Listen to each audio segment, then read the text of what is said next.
നമസ്കാരം. ഇന്ന് ഞാനൊരു ഡിസ്കഷനിലേക്ക് പോകുന്ന ടോപ്പിക് സബ്സ്റ്റൻസ് അബ്യൂസ് ഡിസോർഡർ എന്നതിനെ കുറിച്ചിട്ടാണ്. അപ്പം സബ്സ്റ്റൻസ് അബ്യൂസ് അല്ലെങ്കിൽ ഡ്രഗ് അബ്യൂസ് എന്ന് പറഞ്ഞു കഴിഞ്ഞിട്ടുണ്ടെങ്കിൽ എല്ലാവരും കോമൺ ആയിട്ട് ഒരുവിധപ്പെട്ട എല്ലാവർക്കും അറിയാവുന്ന കാര്യങ്ങളാണ്. ഏറ്റവും കൂടുതലായിട്ട് ആൾക്കാർ ദുരുപയോഗം ചെയ്യുന്ന വസ്തുക്കൾ എന്ന് പറഞ്ഞിട്ടുണ്ടെങ്കിൽ അത് ആൽക്കഹോൾ ഉണ്ട്, കഞ്ചാവ്, ഇതെല്ലാം വളരെ ഫെമിലിയർ ആയിട്ടുള്ള കാര്യങ്ങളാണ്. അപ്പം നേരത്തെ എന്ന് പറഞ്ഞിട്ടുണ്ടെങ്കിൽ ഒരു ആൽക്കഹോളിസം എന്നൊക്കെ പറയാറുണ്ട്. പക്ഷെങ്കിലും ഈ ആൽക്കഹോളിസം എന്ന് പറയുന്നത് ഒരു നെഗറ്റീവ് വേർഡ് ആയിട്ടാണ് കാണുന്നത്. നെഗറ്റീവ് വേർഡ് ആയിട്ടാണ് ഈ ആൽക്കഹോളിസത്തിനെ കണ്ടുവരുന്നത്. ഈ 1987 മെന്റൽ ഹെൽത്ത് ആക്ട് പ്രകാരം ഇതെല്ലാം അതിന്റെ ഒരു അപ്ഡേറ്റഡ് ആയിട്ടുള്ള ആക്ടുകൾ വന്നുകൊണ്ടിരിക്കുന്നുണ്ട്. അപ്പൊ കുറച്ച് വാക്കുകൾ അതിൽ നിന്നും ഒരു നെഗറ്റീവ് എഫക്റ്റ് ഉണ്ടാക്കുന്നു എന്ന് വിചാരിച്ചിട്ട് അവരതെല്ലാം മാറ്റി പകരം അവിടെ ഡ്രഗ് അഡിക്ഷൻ അല്ലെങ്കിൽ ഡ്രഗ് അബ്യൂസ് അല്ലെങ്കിൽ ഡ്രഗ് ഡിപ്പെൻഡൻസ് അങ്ങനെയുള്ള കുറച്ച് വാക്കുകൾ അതിൻ്റെ ഉള്ളിലേക്ക് ചേർത്ത് വെച്ചിട്ടുണ്ട്. അതേപോലെ തന്നെയാണ് ഇപ്പം മെന്റൽ റിട്ടാർഡേഷന് പറയുന്നത് ഇന്റലിജൻസ് ഡിസബിലിറ്റി എന്നുള്ള ഫോമിലാക്കി. മെന്റലി റിട്ടാർഡഡ് എന്നുള്ളത് പകരം ഇന്റലിജൻസ് ഡിസബിലിറ്റി എന്നുള്ളതൊക്കെ ആക്കി മാറ്റിയിട്ടുണ്ട്. അതേപോലെ തന്നെ ആൽക്കഹോളിസത്തിന് സൈക്കോ ആക്റ്റീവ് സബ്സ്റ്റൻസ് അബ്യൂസ് എന്നുള്ളതാക്കി ആൽക്കഹോളിസത്തിന്. അത് ഇന്നത്തെ നമ്മുടെ പോപ്പുലേഷനിലെ മെജോറിറ്റിയും പ്രശ്നം ഇതാണ്, ഈ പറയുന്ന സൈക്കോ ആക്റ്റീവ് സബ്സ്റ്റൻസ് ഡിസോർഡർ. അത് ആൽക്കഹോളിസത്തിലേക്ക് തന്നെയാണ് വരുന്നത്. അതിനെ കുറിച്ചിട്ട് നമ്മൾക്ക് കുറച്ച് ഡീറ്റെയിൽ ആയിട്ട് എന്താണ് ആൽക്കഹോൾ വരുന്നത്, അതിൽ എന്തൊക്കെയാണ് ഉള്ളത്, നമ്മുടെ ശരീരത്തിന് അത് ഏതെല്ലാം രീതിയിൽ നമ്മളത് അഫക്റ്റ് ചെയ്യുന്നുണ്ട്, ഇതിനെ കുറിച്ചിട്ടൊക്കെ ഉള്ളൊരു ഡിസ്കഷനാണ് ഇന്ന് പോകുന്നത്. Disorder due to psychoactive substance use refer to conditions arising from abuse of alcohol, psychoactive drugs and other chemicals such as volatile solvents. നേരത്തെ പറഞ്ഞ കാര്യം തന്നെയാണ്. എന്താണ് സൈക്കോ ആക്റ്റീവ് സബ്സ്റ്റൻസ് വെച്ചിട്ട്, അതായത് ഏതൊക്കെ സാധനങ്ങള്, ആൽക്കഹോളോ അതല്ലെങ്കിൽ മറ്റേതെങ്കിലും ഡ്രഗ്. സൈക്കോ ആക്റ്റീവ് ഡ്രഗ്സ് എന്ന് പറഞ്ഞിട്ടുണ്ടെങ്കിൽ അതിന്റെ കാറ്റഗറീസ് ഇഷ്ടം പോലെയാണ് വരുന്നത്. അതൊന്നും ഞാൻ പ്രത്യേകം എടുത്തെടുത്ത് ഞാൻ പറയുന്നില്ല. വോളണ്ടൈൽ സൊല്യൂഷൻ, അതായത് ഗ്യാസ്, അതുപോലെ തന്നെ ഇൻഹാലൻസ് ആയിട്ട് യൂസ് ചെയ്യുന്നതുണ്ട്, ഇൻഹാലൻസ് അബ്യൂസ് ചെയ്യുന്നവരുണ്ട്, പെട്രോൾ അബ്യൂസ് ചെയ്യുന്നവരുണ്ട്. പെട്രോളിന്റെ മണം ചിലർക്ക് വളരെ ഇഷ്ടമാണ്, അത് ഇഷ്ടമുള്ളതായിട്ട് അവര് ചെയ്യുന്നുണ്ട്. ചിലരത് അബ്യൂസീവ് ആയിട്ട് ഉപയോഗിക്കുന്നതുണ്ട്. പിന്നെ ചില പശകള്, അപ്പം അത് ഒക്കെ ഉപയോഗിക്കുന്ന ആൾക്കാരുണ്ട്. കൊക്കൈന്, മോർഫിന്, പെത്തഡിന് അങ്ങനെയുള്ള ഡ്രഗ്സ് അബ്യൂസ് ചെയ്യുന്നവരുണ്ട്. അപ്പം ഇതെല്ലാം വരുന്നത് ഏതിലാണ്? സൈക്കോ ആക്റ്റീവ് സബ്സ്റ്റൻസ് യൂസിലാണ് വരുന്നത്. ഇനി അതിൽ നമുക്ക് അറിയില്ലാത്ത കുറച്ച് ടെർമിനോളജീസ്, അതായത് കുറച്ച് വാക്കുകൾ നമുക്ക് അറിയില്ലാത്തതായിട്ടുണ്ട്. ഡ്രഗ് എന്ന് പറഞ്ഞാൽ എന്താണ്? അപ്പൊ അതെന്ന് പറഞ്ഞ ഈ ഡ്രഗ് എന്ന് പറഞ്ഞ വാക്ക് വന്നിരിക്കുന്നത് ഒരു ഫ്രഞ്ച് വേർഡ് ഡ്രോഗ് എന്ന് പറയുന്ന ഒരു ഫ്രഞ്ച് വേർഡിൽ നിന്നാണ്. ഡോഗ് എന്ന് പറയുന്ന ഫ്രഞ്ച് വേർഡിൽ നിന്നിട്ടാണ് ഡ്രഗ് വന്നിരിക്കുന്നത്. അതിന്റെ അർത്ഥം, ഡ്രോഗ് എന്ന് പറയുന്ന വേർഡിന് അർത്ഥം ട്രീറ്റ്മെന്റ് ഓഫ് ഡിസീസ്. രോഗം വരുമ്പോൾ ചികിത്സയ്ക്ക് കൊടുക്കുന്ന സാധനം, അതിനാണ് ഡ്രോഗ് എന്ന് പറയുന്ന വേർഡിന് അർത്ഥം. അതുകൊണ്ട് തന്നെ വേൾഡ് ഹെൽത്ത് ഓർഗനൈസേഷൻ ഈ പറയുന്ന ഡ്രഗിനൊരു ഡെഫിനിഷൻ കൊടുത്തു. അതാണ് it is A chemical agent when introduced in living organism modify in functions. അതൊരു കെമിക്കൽ ഏജന്റ് ആണ്. അത് നമ്മുടെ ലിവിങ് ഓർഗാനിസത്തിലേക്ക് കൊടുക്കുമ്പോൾ അതിന്റെ മോഡിഫിക്കേഷൻസ്, ഫങ്ഷനിലെ വ്യത്യാസപ്പെടുത്താനായിട്ട് സാധിക്കുന്ന ഒരു കെമിക്കൽ ഏജന്റ് ആണ് ഈ പറയുന്ന ഡ്രഗ്. ഡ്രഗ് അബ്യൂസ്, അബ്യൂസ് എന്ന് പറഞ്ഞു കഴിഞ്ഞാൽ ഈ അബ് എന്ന് പറഞ്ഞിട്ടുണ്ടെങ്കിൽ അബ്നോർമൽ. അതിപ്പോ നമുക്ക് സിമ്പിൾ ആയിട്ട് പറയുവാണെങ്കിൽ അബ്നോർമൽ യൂസ് ഓഫ് ഡ്രഗ് എന്ന് പറയാം. ഡ്രഗ് അബ്യൂസ് എന്ന് വെച്ചാൽ അബ്നോർമൽ യൂസേജ് ഓഫ് ഡ്രഗ് ആണ് ഡ്രഗ് അബ്യൂസ് എന്ന് പറയുന്നത്. ഡിപ്പെൻഡൻസ്. ഡിപ്പെൻഡൻസ് എന്ന് പറഞ്ഞു കഴിഞ്ഞാല് denotes psychological or physical need to continue taking the substances associated with craving and tolerance. Dependence എന്ന് പറഞ്ഞു കഴിഞ്ഞാൽ നമ്മൾ ഓൾറെഡി ഡിപ്പെൻഡഡ് ആവും, അതായത് അതില്ലാതെ ജീവിക്കാൻ പറ്റില്ലാത്തൊരവസ്ഥയിലേക്ക് പോകുന്നു. ക്രേവ് ചെയ്തുകൊണ്ടിരിക്കുകയാണ്, അത് ഇനിയും വേണമെന്നുള്ള ആഗ്രഹം തോന്നിക്കൊണ്ടേയിരിക്കുകയാണ്. ഒരു സാധനം എടുത്തു കഴിഞ്ഞാൽ വീണ്ടും വീണ്ടും അത് എടുക്കാനുള്ള ഒരു പ്രവണത കാണിക്കുന്നത്, അത് dependence. Tolerance.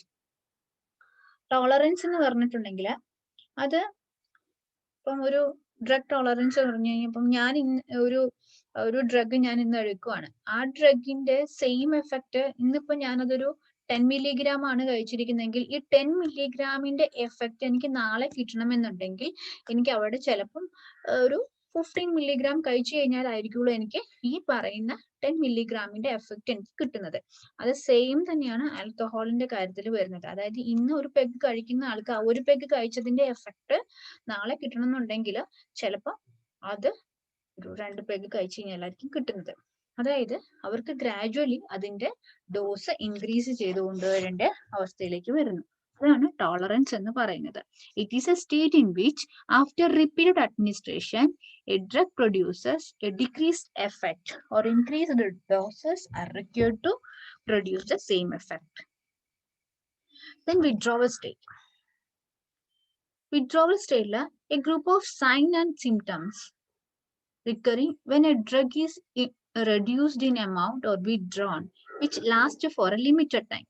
The nature of the withdrawal state is related to the class of substance used.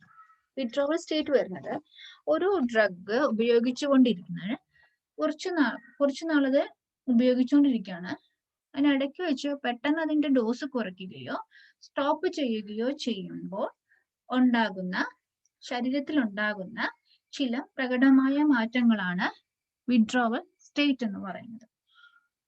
Intoxication. Intoxication എന്ന് പറഞ്ഞാൽ എക്സസീവ് കൺസപ്ഷൻ ഓഫ് ഡ്രഗ് ആണ്. അമിതമായ അളവില് ഒരു ലഹരി പദാർത്ഥം ഉപയോഗിക്കുന്നതിനെയാണ് ഇൻടോക്സിക്കേഷൻ. അതായത് ഏത് വസ്തുവാണ്, ലഹരി പദാർത്ഥങ്ങൾ മാത്രമല്ല എന്ത് സാധനവും അമിതമായി ഉപയോഗിക്കുന്നതിനാണ് ഇൻടോക്സിക്കേഷൻ എന്ന് പറയുന്നത്. ഡ്രഗ് ഇൻടോക്സിക്കേഷൻ എന്ന് പറയാം.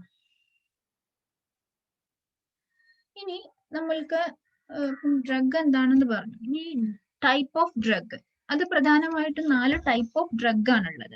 ഡിപ്രസൻസ് ഉണ്ട്, stimulants, hallucinogens and opioids or narcotics. ഈ ഡിപ്രസൻസിന്റെ ഉള്ളിൽ വരുന്നതാണ് എന്തിനാ, നമ്മുടെ ബ്രെയിനെ ഡിപ്രസ് ചെയ്യുന്ന കാര്യങ്ങൾ, ബ്രെയിനെ ഡിപ്രസീവ് സ്റ്റേജിലോട്ട് കൊണ്ടുവരുന്നതാണ്. അത് വരുമ്പോഴേക്കും ഏതൊക്കെ വരുന്നത്, ആൽക്കഹോള് ഉണ്ട്, സെഡേറ്റീവ് ഹിപ്നോട്ടിക്സ് ഉണ്ട്. ഇതെല്ലാം ഡിപ്രസന്റ് എന്ന് പറയുന്ന ക്ലാസിഫിക്കേഷന് എക്സാമ്പിൾ ആയിട്ട് വരുന്നതാണ്. അപ്പം ആൽക്കഹോൾ എന്ന് പറയുന്നത് ഏതാണ്, CNS ഡിപ്രസന്റ് ആണ്. ഇതേപോലെ തന്നെ സ്റ്റിമുലന്റ് ഉണ്ട്, നമ്മുടെ ബ്രെയിൻ ആക്ടിവിറ്റി സ്റ്റിമുലേറ്റ് ചെയ്യുന്ന കാര്യങ്ങളുണ്ട്. അതായത് അതിന് എല്ലാ കാര്യങ്ങളും വളരെ ആക്റ്റീവായിട്ട് ചെയ്യാൻ സാധിക്കുന്നു. അതിന് എക്സാമ്പിൾ വരുന്നതാണ് ഏതൊക്കെ, കൊക്കൈൻ, സിഗരറ്റ്, തമ്പാക്ക്, പിന്നെ നമ്മൾ കഴിക്കുന്ന കോഫിയിലുള്ള കഫീൻ, ഇതെല്ലാം സ്റ്റിമുലന്റ് ആണ്. അതായത് നമ്മുടെ ബ്രെയിനിലെ എൻസൈംസിനെ സ്റ്റിമുലേറ്റ് ചെയ്യുന്നവരാണ് ഏത്, സ്റ്റിമുലന്റ് ഗ്രൂപ്പിലുള്ള വരുന്ന ഡ്രഗ്. പിന്നെ വരുന്ന ക്ലാസിഫിക്കേഷൻ ആണ് ഹാലൂസിനോജൻസ്. ഹാലൂസിനോജൻസ് എന്ന് വെച്ച് കഴിഞ്ഞാൽ ഒരു ഭ്രമം ഉണ്ടാക്കുന്ന അല്ലെങ്കിൽ ഒരു വിഭ്രമം ഉണ്ടാക്കുന്ന തരത്തിലുള്ള കാര്യങ്ങൾ. അതിൻ്റെ ഉള്ളിൽ വരുന്നതാണ് ഈ പറയുന്ന മരിജ്വാന, LSD അങ്ങനെയുള്ള ഡ്രഗുകളൊക്കെ ഈ പറയുന്ന ഹാലൂസിനോജൻസിൽ വരുന്നതാണ്. പിന്നെ വരുന്നത് ഒപ്പിയോയിഡ്സ് ഓർ നാർക്കോട്ടിക്സ് ആണ്. ഒപ്പിയോയിഡ്സിൽ വരുന്നതാണ് brown sugar, heroin, codeine, morphine, pethidine, ഇങ്ങനെയുള്ള ഡ്രഗ് എല്ലാം വരുന്നതാണ് ഈ പറയുന്ന നാർക്കോട്ടിക്സ് അല്ലെങ്കിൽ ഒപ്പിയോയിഡ്സിൽ വരുന്നത്. അപ്പം പ്രധാനമായും 4 ടൈപ്പ് ഓഫ് ഡ്രഗ് ആണുള്ളത്. Depressants, stimulant, hallucinogens, opioids and narcotics. ഇതെല്ലാം വെച്ച് നോക്കുമ്പോഴും ഈ ആൽക്കഹോൾ എന്ന് പറയുന്നത് തന്നെയാണ് എപ്പോഴും ഒരു മേജർ ഹെൽത്ത് പ്രോബ്ലം ഉണ്ടാക്കുന്ന ഒരാളെന്ന് പറഞ്ഞാൽ ആൽക്കഹോൾ തന്നെയാണെന്ന് പറയും. അപ്പം ഈ ആൽക്കഹോളിസം എന്ന് പറഞ്ഞു കഴിഞ്ഞാൽ എന്താ, ഓരോ പേഴ്സന്റെ alcoholism is not only detrimental to the health, ഹെൽത്തിന് മാത്രമല്ല ബാധിക്കുന്നത്, എന്തിനെയൊക്കെ ബാധിക്കുന്നുണ്ട്, ഇൻഡിവിജ്വൽ, ഫാമിലി, കമ്മ്യൂണിറ്റി ആൻഡ് സൊസൈറ്റിന് വളരെ വലിയൊരു പരിധി വരെയാണ് അത് സ്വാധീനിക്കുന്നത്. അവരുടെയൊക്കെയും വെൽഫെയർ ഇല്ലാതാക്കുകയാണ് ചെയ്യുന്നത്. ഈ ആൽക്കഹോളിസം എന്ന് പറഞ്ഞ വാക്ക് ആദ്യം വന്നത് മാഗ്നസ് ഹേഴ്സ് എന്ന് പറഞ്ഞ ആളാണ് ആദ്യമായിട്ട് ഈ ആൽക്കഹോളിസം എന്ന് പറഞ്ഞ ഒരു വാക്ക് കൊണ്ടുവന്നത്. അതൊരു അറബിക് വേർഡ് ആൽക്കോൾ എന്ന് പറഞ്ഞ അറബിക് വേർഡിൽ നിന്നിട്ടാണ് ഈ പറയുന്ന ആൽക്കഹോളിസം ഉണ്ടായത്. ഈ ആൽക്കോളിന്റെ മീനിങ് എസെൻസ് എന്നുള്ളതാണ്. എല്ലാവർക്കും അറിയാം, ഈ ആൽക്കഹോൾ ബിവറേജസിന്റെ ഉള്ളിലുള്ള ഓരോന്നും ഓരോ ഫ്രൂട്ട്സുകളുടെയും അല്ലാത്തതിൻ്റെതായ എസെൻസ് ആണ് അല്ലെ. അത് എസെൻസ് എന്ന് പറയുന്ന വാക്കിൽ നിന്നിട്ടാണ് ഈ പറയുന്ന ആൽക്കഹോളിസം ഉണ്ടായിരിക്കുന്നത്. ഇനി എന്താണ് alcoholism? It is a chronic disease manifested by repeated drinking that produces injury to the drinker's health or his social or economic functioning. അതായത് ഒരു ആൽക്കഹോളിസം എന്ന് പറയുന്നത് ഒരു ഡ്രിങ്കിങ് ആണ്. അതായത് ഒരു സബ്സ്റ്റൻസ് ഡ്രിങ്ക് ചെയ്തുകൊണ്ടിരിക്കുകയാണ്. അത് എന്ത് സംഭവിക്കുന്നുണ്ട്, ആ കുടിക്കുന്നയാളുടെ ശരീരത്തിനും സമൂഹത്തിനും അയാളുടെ എക്കണോമിക് ഫങ്ഷനിലും ഡാമേജ് ഉണ്ടാക്കിക്കൊണ്ടിരിക്കുന്നതാണെന്ന് ഞാൻ പറയുന്നത്. ഇനി ആൽക്കഹോളിനെ കുറിച്ച് കുറച്ചും കൂടി കൂടുതലായിട്ട് നമുക്ക് നോക്കുകയാണെങ്കിൽ, ആൽക്കഹോൾ എന്ന് പറഞ്ഞ സാധനം അത് ഒരു ഫുഡായിട്ട് നമുക്ക് കൺസിഡർ ചെയ്യാൻ പറ്റുന്നത്. പക്ഷെ പ്രത്യേകിച്ച് യാതൊരുവിധ ഗുണവും ഇല്ലാത്തൊരു ഭക്ഷണമാണ് ഇത് alcohol. Classified as food, a natural substance formed by the reaction of fermenting sugar with yeast spore. എന്ന് വെച്ച് കഴിഞ്ഞാൽ അതിന് എന്താ ഇതിൽ ആൽക്കഹോൾ എന്നാണ് പറയുന്നത്, എത്തനോൾ എന്നാണ് നമ്മൾ പറയുന്നത്. ഇനി അതിൽ തന്നെ ബിയർ എന്ന് പറയുന്നത് ബാർലി, മാൾട്ടഡ് ബാർലി ആണ്. വൈൻ ഗ്രേപ്പ് ഓർ ബെറീസ് ആണ്. വിസ്കി എന്ന് പറഞ്ഞാൽ മാൾട്ടഡ് ഗ്രെയിൻസ് ആണ്. റം എന്ന് പറഞ്ഞു കഴിഞ്ഞാൽ മൊളാസസ് ആണ്. അപ്പൊ ഇതിനെ കുറിച്ചിട്ട് നമ്മള് ജസ്റ്റ് പറഞ്ഞു പോകുന്നെന്ന് മാത്രമേ ഉള്ളൂ. പിന്നെ വിസ്കി, സ്കോച്ച്, ജിന്ന്, വോഡ്ക ഇങ്ങനെയൊക്കെ ഉള്ള ഹാർഡ് ലിക്വിഡ് ഈ പറയുന്ന എടുത്തിരിക്കുന്ന ഇതിൽ നിന്നിട്ട് അതിന് ഫർദർ ആയിട്ട് കോൺസെൻട്രേറ്റ് ചെയ്ത് ഡിസ്റ്റിലേഷൻ ചെയ്തിട്ട് എടുക്കുന്നതാണ്. ഇനി ഇതിലൊക്കെ എത്ര പെർസെന്റേജ് ആൽക്കഹോൾ ഉണ്ടെന്ന് നോക്കിക്കഴിഞ്ഞാൽ ബിയറിൽ 3 to 6% ആൽക്കഹോൾ ആണ്. Wine 10 to 20% of alcohol. Distilled ബിവറേജിൽ 40 to 50% ഓഫ് ആൽക്കഹോൾ. അപ്പം ഇതെല്ലാം നോക്കുകയാണെങ്കിൽ ഇപ്പം ഇതിൽ പറയുന്നത് 12 ounce of beer, 3 to 5 ounce of wine and 1 ounce of whisky, ഇതെല്ലാത്തിന്റെയും എഫക്റ്റ് സെയിം ആയിട്ടായിരിക്കുമെന്ന് പറയുന്നു. കുറച്ച് ഹിസ്റ്റോറിക്കൽ ആസ്പെക്ട്സിൽ വെച്ച് നോക്കുവാണെങ്കിൽ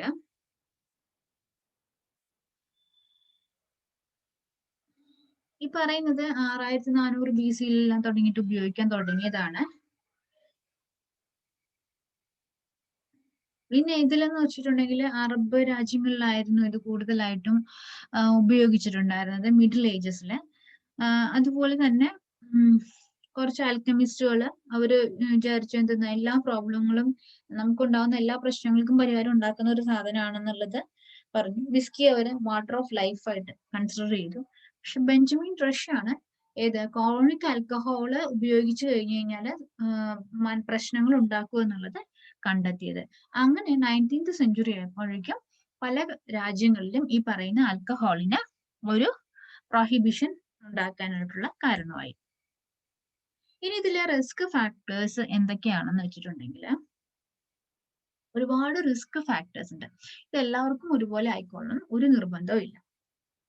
നമ്മൾക്ക് ഇതിലെ റിസ്ക് ഫാക്ടറിൽ വരുവാണെങ്കിൽ ഫസ്റ്റ് നമുക്ക് നോക്കാം എന്താ, genetic vulnerability, anti social personality, relief from stress, escaping from responsibility, increase the feeling of power, decrease the effect of psychological pain, decrease the feeling of nervousness, enhanced feeling of well-being, improved ease of interaction, easy availability, poor self-control, low self-esteem, rebellious, rapid urbanization, poor family support, peer pressure, social status, cultural, religious reason, unemployment, effect of mass media, pleasure seeking, loneliness, unmet needs. അപ്പം ഇതെല്ലാം ഇതിന്റെ കാരണങ്ങളായിട്ട് വരുന്നതാണ്. Risk factors അല്ലെങ്കിൽ causes ആയിട്ട് വരുന്ന കാര്യങ്ങളാണ്. ഒരാൾക്ക് anti social പേഴ്സണാലിറ്റിയാണ്, അതായത് സമൂഹത്തിന് നാശം ഉണ്ടാക്കിക്കൊണ്ടിരിക്കുന്ന ഒരു തരത്തിലുള്ള പെരുമാറ്റവും കാര്യങ്ങളുമാണ്. അങ്ങനെയുള്ളൊരു അങ്ങനെയുള്ളവരിലെ ഒരു 99% ഏതിലേക്ക് പോകാനുണ്ട്, അവർ ഒരു ഡ്രഗ് അബ്യൂസ് ചെയ്യുന്നവരായിരിക്കും. പിന്നെ അവർക്ക് ചെറിയ തരത്തിലുള്ള സ്ട്രെസ് ഉണ്ടാകുമ്പോൾ അതിൽ നിന്നിട്ട് മോചനം കിട്ടുന്നതിന് വേണ്ടിയിട്ട് ചിലർ ഉപയോഗിക്കുന്നതുണ്ട്. ഉത്തരവാദിത്തങ്ങളിൽ നിന്ന് ഒഴിഞ്ഞു പോകുന്നതിന് വേണ്ടിയിട്ട് ഉപയോഗിക്കുന്നതുണ്ട്. പിന്നെ ഞാൻ എന്തൊക്കെയാണെന്ന്, ഞാനൊരു സംഭവമാണെന്ന് മറ്റുള്ളവരുടെ മുമ്പിലേക്ക് തെളിയിച്ച് കാണിക്കാൻ വേണ്ടിയിട്ട് ഉപയോഗിക്കുന്നവരുണ്ട്. പിന്നെ മറ്റുള്ളവരുടെ മുമ്പിലൊന്ന് ശരിയായ രീതിയിൽ സംസാരിക്കാൻ വേണ്ടി നെർവസ് ആയിട്ട് നിൽക്കുന്നത് അതൊന്ന് കുറയ്ക്കാൻ വേണ്ടിയിട്ട് ഉപയോഗിക്കുന്നവരുണ്ട്. പിന്നെന്ന് പറഞ്ഞു കഴിഞ്ഞാല് കൺട്രോൾ ചെയ്യാനായിട്ട് സെൽഫ് കൺട്രോൾ ഇല്ലാതെ ഉപയോഗിക്കുന്നവരുണ്ട്. പിന്നെ എനിക്ക് എന്നെ തന്നെ ഒരു വിശ്വാസം ഇല്ലാതെയുണ്ട്. അപ്പൊ ആ ഒരു കോൺഫിഡൻസ് ലെവൽ എനിക്ക് കിട്ടും. Self esteem related to self confidence ആണ്. സെൽഫ് കോൺഫിഡൻസ് ഉണ്ടെങ്കിൽ എനിക്ക് സെൽഫ് എസ്റ്റീം ഉണ്ടാകാനുള്ള സാധ്യതയുള്ളൂ. അപ്പൊ ഞാൻ കുറച്ച് ആൽക്കഹോൾ കഴിക്കുവാണെങ്കിൽ അവർ ചിന്തിക്കുന്ന എന്താണ്, എനിക്കൊരു സെൽഫ് കോൺഫിഡൻസ് ഉണ്ടാവും, അതിൽ നിന്ന് സെൽഫ് എസ്റ്റീം കിട്ടും എന്ന് വിചാരിച്ചിട്ട് കഴിക്കുന്ന ആൾക്കാരുണ്ട്. പിന്നെ എന്തിനേയും എതിർക്കുന്ന സ്വഭാവമുള്ളവര്. പിന്നെ റാപ്പിഡ് അർബനൈസേഷൻ എന്ന് വെച്ചിട്ടുണ്ടെങ്കിൽ ഗ്രാമത്തിൽ താമസിച്ചിരുന്ന ഒരു കുട്ടിക്ക് എഡ്യൂക്കേഷന് വേണ്ടിയിട്ട് പട്ടണത്തിലേക്ക് പോയി അവിടുത്തെ കാര്യങ്ങളുമായിട്ട് മുന്നോട്ട് പോകുമ്പോൾ അവിടെയുള്ള സിറ്റുവേഷനിൽ കാണുന്നത്, അതായത് പറയുന്ന പോലെ ഈസി അവൈലബിലിറ്റി ആണ് ആൽക്കഹോൾ. അപ്പം അങ്ങനെയുള്ള റീസണും കൂടി ഒന്നിച്ച് ചേർന്ന് വരുമ്പോൾ അയാൾക്ക് പറയുന്ന പോലെ മാറി മാറി വരുന്ന ഒരു മാറ്റങ്ങൾ, പട്ടണത്തിലേക്കുള്ള താമസം മാറിക്കൊണ്ടിരിക്കുമ്പോഴേക്കും ഉപയോഗിക്കാനുള്ള സാധ്യതയുണ്ട്. അതേപോലെ തന്നെ സുഹൃത്തുക്കൾ വഴിയായിട്ട് ഉണ്ടാകുന്നുണ്ട്. ചിലരിത് കഴിച്ചില്ലെങ്കിൽ ഒരു സമൂഹത്തിൽ ഒരു വിലയില്ല എന്നുള്ള രീതിയിൽ കഴിക്കുന്നവരുണ്ട്. ചിലരിത് കൾച്ചറൽ ആസ്പെക്ട് ആയിട്ട് എടുക്കുന്നുണ്ട്. ചിലവർ അതൊരു മതപരമായ ചടങ്ങുകൾക്ക് വേണ്ടിയിട്ട് ഉപയോഗിക്കുന്നതായിട്ടുണ്ട്. പിന്നെ തൊഴിലില്ലായ്മ, പിന്നെ ചിലതെന്ന് വെച്ചാൽ എഫക്ട് ഓഫ് മാസ് മീഡിയ. സിനിമയിലൊരു ഫിലിം സ്റ്റാർ സിഗരറ്റ് വലിക്കുന്നുണ്ട്, കുടിക്കുന്നുണ്ട്, അത് ഇങ്ങനെയാണ് കഴിക്കുന്നത്, ഇന്ന ബ്രാൻഡാണ് കഴിക്കുന്നത്, അതുപോലെ ഞാൻ കഴിക്കാൻ നോക്കാം. അതല്ലെങ്കിൽ ഇതെല്ലാം കഴിച്ചുകൊണ്ടിട്ട് എനിക്ക് എന്തൊക്കെയോ ഒരു നല്ലത് വരാൻ പോകുന്നു എന്നുള്ള ഒരു തോട്ട് ഉണ്ടായിട്ട്, ചിന്ത ഉണ്ടായിട്ട് കഴിക്കുന്നവരുണ്ടാവും. ചിലവര് വെറുതെ ഒരു രസത്തിന് വേണ്ടി കഴിക്കുന്നവരുണ്ടാവും. ചിലവര് ഒറ്റപ്പെട്ടു പോയി, അല്ലെങ്കിൽ ഉള്ള കാര്യങ്ങളൊന്നും മര്യാദ രീതിയിൽ ചെയ്യാൻ സാധിച്ചിട്ടില്ല. അങ്ങനെ വരുമ്പോഴും ഇതൊക്കെ ഇതിലെ കോസസ് ആണ്. പക്ഷെങ്കിലും ഇതിലെ ഏറ്റവും പ്രധാനപ്പെട്ട കോസ് ആയിട്ട് വരുന്നത് എന്താ, ജനറ്റിക് വൾണറബിലിറ്റി തന്നെയാണ്. കാര്യം ജനറ്റിക് വൾണറബിലിറ്റി എന്ന് പറഞ്ഞു കഴിഞ്ഞാൽ നമ്മൾ ജനറ്റിക്കലി ആ ജീന് അച്ഛനിൽ നിന്നിട്ടോ അല്ലെങ്കിൽ ഫാമിലി മെമ്പേഴ്സിൽ നിന്നിട്ടോ ഡയറക്റ്റ് ട്രാൻസ്മിറ്റ് ചെയ്യുവാണ് നെക്സ്റ്റ് ജനറേഷനിലേക്ക്. അപ്പം ഉറപ്പായിട്ടും ഈ ജനറ്റിക് വൾണറബിലിറ്റി തന്നെയാണ് മെയിൻ കോസ് ആയിട്ട് തന്നെ വരുന്നത്, ഒരു ഇമ്പോർട്ടന്റ് കോസ് ആയിട്ട് വരുന്നത്. അതായത് ആ കുട്ടി ചെറുതായിരിക്കുന്ന സമയങ്ങളിൽ ഒരിക്കലും അവര് ആൽക്കഹോൾ ഉപയോഗിക്കും എന്നല്ല, പക്ഷേ ഈ പറയുന്ന അതിന് താഴേക്ക് പറയുന്ന കുറെ കാര്യങ്ങൾ, സ്ട്രെസ് റിലീവ് ചെയ്യാനായിട്ട്, ഫീലിംഗ് ഓഫ് പവർ, അല്ലെങ്കിൽ സെൽഫ് കൺട്രോൾ കുറയുക, അല്ലെങ്കിൽ സെൽഫ് എസ്റ്റീം കുറയുക, ഇങ്ങനെയുള്ള സിറ്റുവേഷൻസ് ഉണ്ടാകുമ്പോൾ, അല്ലെങ്കിൽ റെസ്പോൺസിബിലിറ്റി ഏൽക്കാൻ പറ്റാതിരിക്കുക, ഇങ്ങനെയുള്ള സിറ്റുവേഷനിൽ വരുമ്പോൾ അവര് ഉറപ്പായിട്ടും ഈ പറയുന്ന ജനറ്റിക് വൾണറബിലിറ്റി ഉണ്ട്. അതായത് അവന്റെ അച്ഛനിൽ നിന്നിട്ടോ അല്ലെങ്കിൽ ഗ്രാൻഡ് പാരന്റ്സിൽ നിന്നിട്ടോ ഈ ജീൻ ട്രാൻസ്ഫർ ചെയ്തിട്ട് ഈ പറയുന്ന ചെറിയ കുഞ്ഞിന് അല്ലെങ്കിൽ നെക്സ്റ്റ് ജനറേഷനിലുള്ള ഒരു കുട്ടിക്ക് കിട്ടുകയാണെങ്കിൽ ഉറപ്പായിട്ടും അവരുടെ ഫസ്റ്റ് അവരുടെ ചോയ്സ് വരുന്നത് എന്താണ്, എന്തെങ്കിലും സബ്സ്റ്റൻസ് യൂസ് ചെയ്ത് എനിക്ക് ഇതിൽ നിന്ന് ഒരു പരിഹാരം കണ്ടെത്താം, അല്ലെങ്കിൽ ഇതിൽ ഉപയോഗിക്കാൻ സാധിക്കും എന്നൊരു തോന്നൽ തന്നെയായിരിക്കും അവർക്ക് ഉണ്ടാകുന്നത്. അപ്പൊ ഈ പറയുന്ന ജനറ്റിക് വൾണറബിലിറ്റി എന്ന് പറയുന്ന ഒരു മേജർ കോസിൽ നിന്നിട്ടാണ് ബാക്കിയുള്ള അസോസിയേറ്റഡ് കാര്യങ്ങളെല്ലാം വരുന്നത്. ഫാമിലി സപ്പോർട്ട് കുറവായിട്ട് വരുന്നത്, കാര്യം വീട്ടില് അങ്ങനെ ഒരു സിറ്റുവേഷൻ ആണെങ്കിൽ അവന് മറ്റുള്ളവരോട് ഒന്നും അവരുടെ സ്ട്രെസ്സോ കാര്യങ്ങളൊന്നും തന്നെ പറയാനായിട്ട് സാധിക്കുകയില്ല. അതുകൊണ്ട് തന്നെ ഈ പറയുന്ന ജനറ്റിക് വൾണറബിലിറ്റി ആണ് ഏറ്റവും മേജർ കോസ് ആയിട്ട് തന്നെ വരുന്നത്. ഇത് അതിനോട് ചേർന്നുണ്ടാകുന്ന മറ്റു കാര്യങ്ങളാണ് ഇതൊക്കെ. ഇതാണ് റിസ്ക് ഫാക്ടേഴ്സിൽ വരുന്നത്.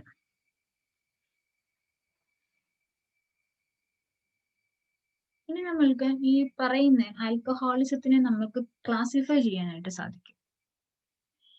5 ക്ലാസിഫൈ ചെയ്യുന്നുണ്ട്. Alpha, beta, gamma, delta, epsilon എന്ന് പറഞ്ഞിട്ട്. ആൽഫ ആൽക്കഹോളിസത്തിൽ അതൊരു ഫസ്റ്റ് സ്റ്റേജ് ആണ്. വലിയ സിവിയർ ആയിട്ടൊന്നുമില്ല. ഇതൊക്കെ എന്തെങ്കിലും ചെറിയ ചെറിയ കാര്യങ്ങളിൽ വേണ്ടിയിട്ട്, ഒരു വേദന കുറയുന്നതിന് വേണ്ടിയിട്ട് അങ്ങനെയൊക്കെ കഴിക്കുന്നതാണ്. അവർക്ക് അവരുടെ ആ ഒരു ഡ്രിങ്കിങ് കൺട്രോൾ ചെയ്യാനായിട്ടുള്ള കപ്പാസിറ്റി ഉണ്ട്, എബിലിറ്റി ഉണ്ട്. അവർക്ക് കൺട്രോൾ ചെയ്യാനൊക്കെ പറ്റും. വലിയ കുഴപ്പമൊന്നും ഇല്ലാതെ പോകുന്നതാണ്. അവര് എക്സസീവായിട്ട് കഴിക്കുന്നവരായിരിക്കും, എന്നാലും എപ്പോഴും ആൽക്കഹോൾ യൂസ് ചെയ്യുന്നവരായിരിക്കില്ല, മദ്യപാനം ചെയ്യുന്നവരായിരിക്കില്ല. നെക്സ്റ്റ് വരുന്നത് ബീറ്റ എന്ന് പറയുന്ന കാറ്റഗറിയിലാണ്. അവരെന്ന് പറഞ്ഞാൽ ഹെവി ഡ്രിങ്കേഴ്സ് ആയിരിക്കും, ധാരാളമായിട്ട് കുടിക്കും, എല്ലാ ദിവസവും കുടിക്കുന്നവരായിരിക്കും. ഇത് ഉപയോഗിച്ചത് കൊണ്ട് ഫിസിക്കൽ സിംറ്റംസ് എന്ന് വെച്ച് കഴിഞ്ഞാൽ ചിലപ്പോൾ ലിവറിനെയൊക്കെ അഫക്റ്റ് ചെയ്ത് തുടങ്ങിയിട്ടുണ്ടാകും. എന്നാൽ ഇതിനോട് പ്രത്യേകിച്ച് ഒരു അഡിക്ഷൻ ഉണ്ടാവില്ല. അവർക്ക് എപ്പോൾ വേണമെങ്കിലും അതിനെ ക്വിറ്റ് ചെയ്യാൻ പറ്റും. വിഡ്രോവൽ സിംറ്റംസ് അവർക്ക് കാണില്ല. അത് രണ്ടാമത്തെ കാറ്റഗറിയാണ്. മൂന്നാമത്തേത് ഗാമ. ഗാമക്കാര് കുറച്ചും കൂടി ഒരു സിവിയറിറ്റി വരുന്നവരാണ്. അവർക്ക് കൺട്രോൾ ഉണ്ടാവില്ല, loss of control in drinking. Physical dependence എന്ന് പറഞ്ഞു കഴിഞ്ഞാൽ എന്തെങ്കിലും ജോലി എല്ലാം ചെയ്യണമെന്നുണ്ടെങ്കിൽ ഇതില്ലാതെ അവർക്ക് പറ്റില്ലാത്തൊരവസ്ഥയാണ്. ഫിസിക്കലി അവർക്ക് ഇതുമായിട്ട് ഡിപ്പെൻഡഡ് ആയിട്ടായിരിക്കും. Physical dependence.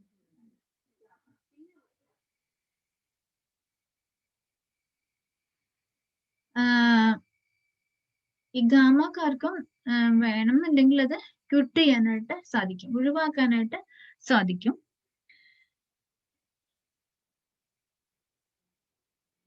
അവർക്ക് ടോളറൻസ്, നോ ടോളറൻസ്, അങ്ങനെ ഒരു ടോളറൻസ് എന്ന് പറഞ്ഞിട്ടുള്ള ഒരു ഇതൊന്നുമില്ല. പക്ഷെങ്കിലും വിഡ്രോവൽ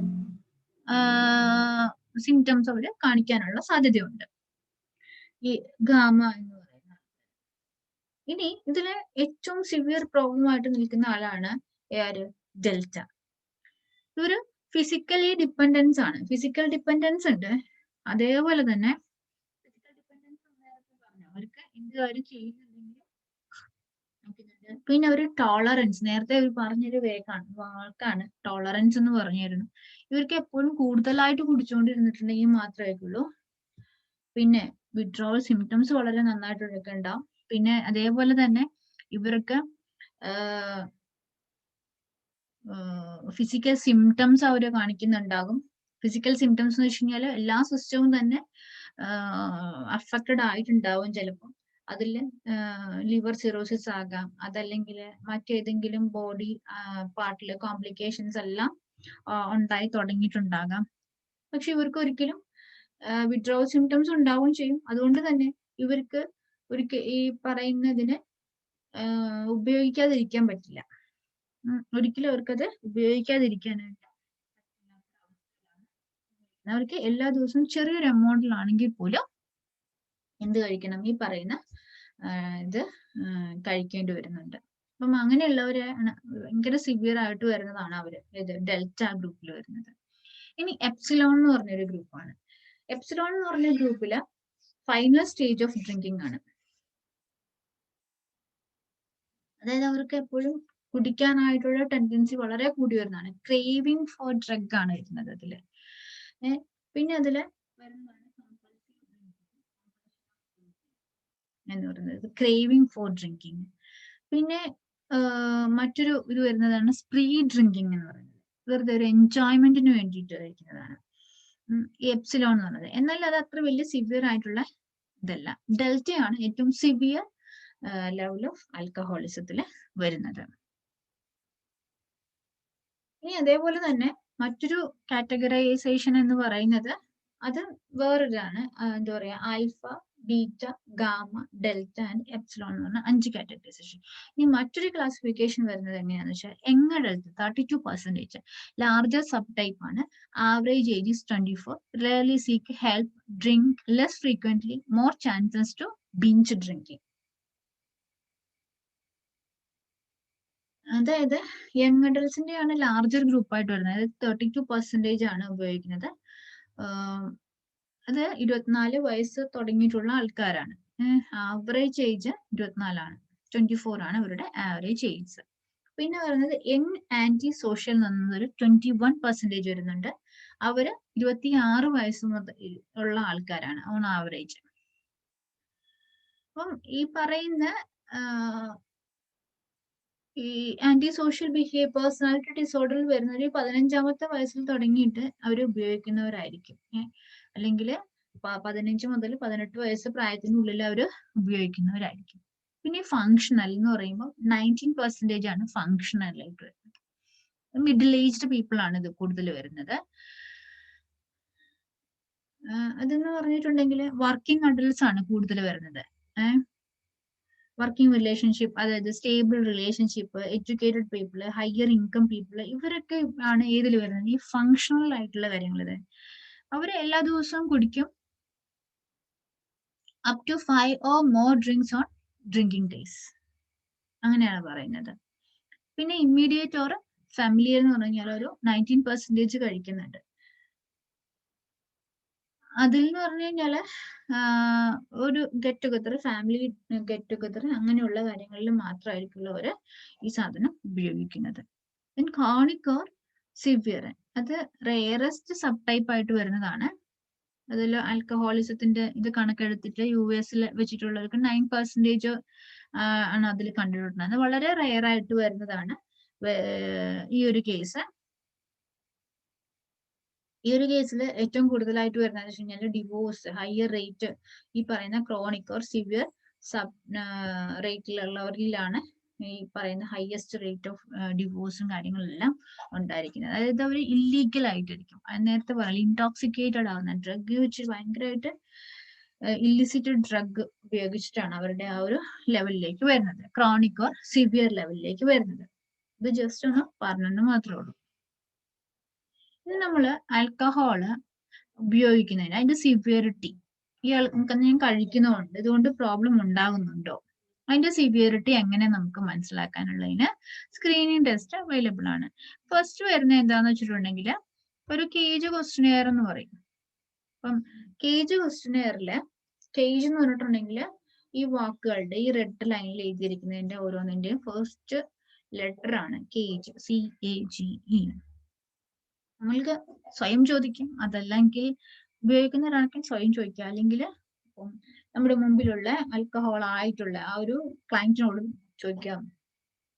നമ്മൾ ചോദിക്കുകയാണ്, have you felt you should cut down on your drinking.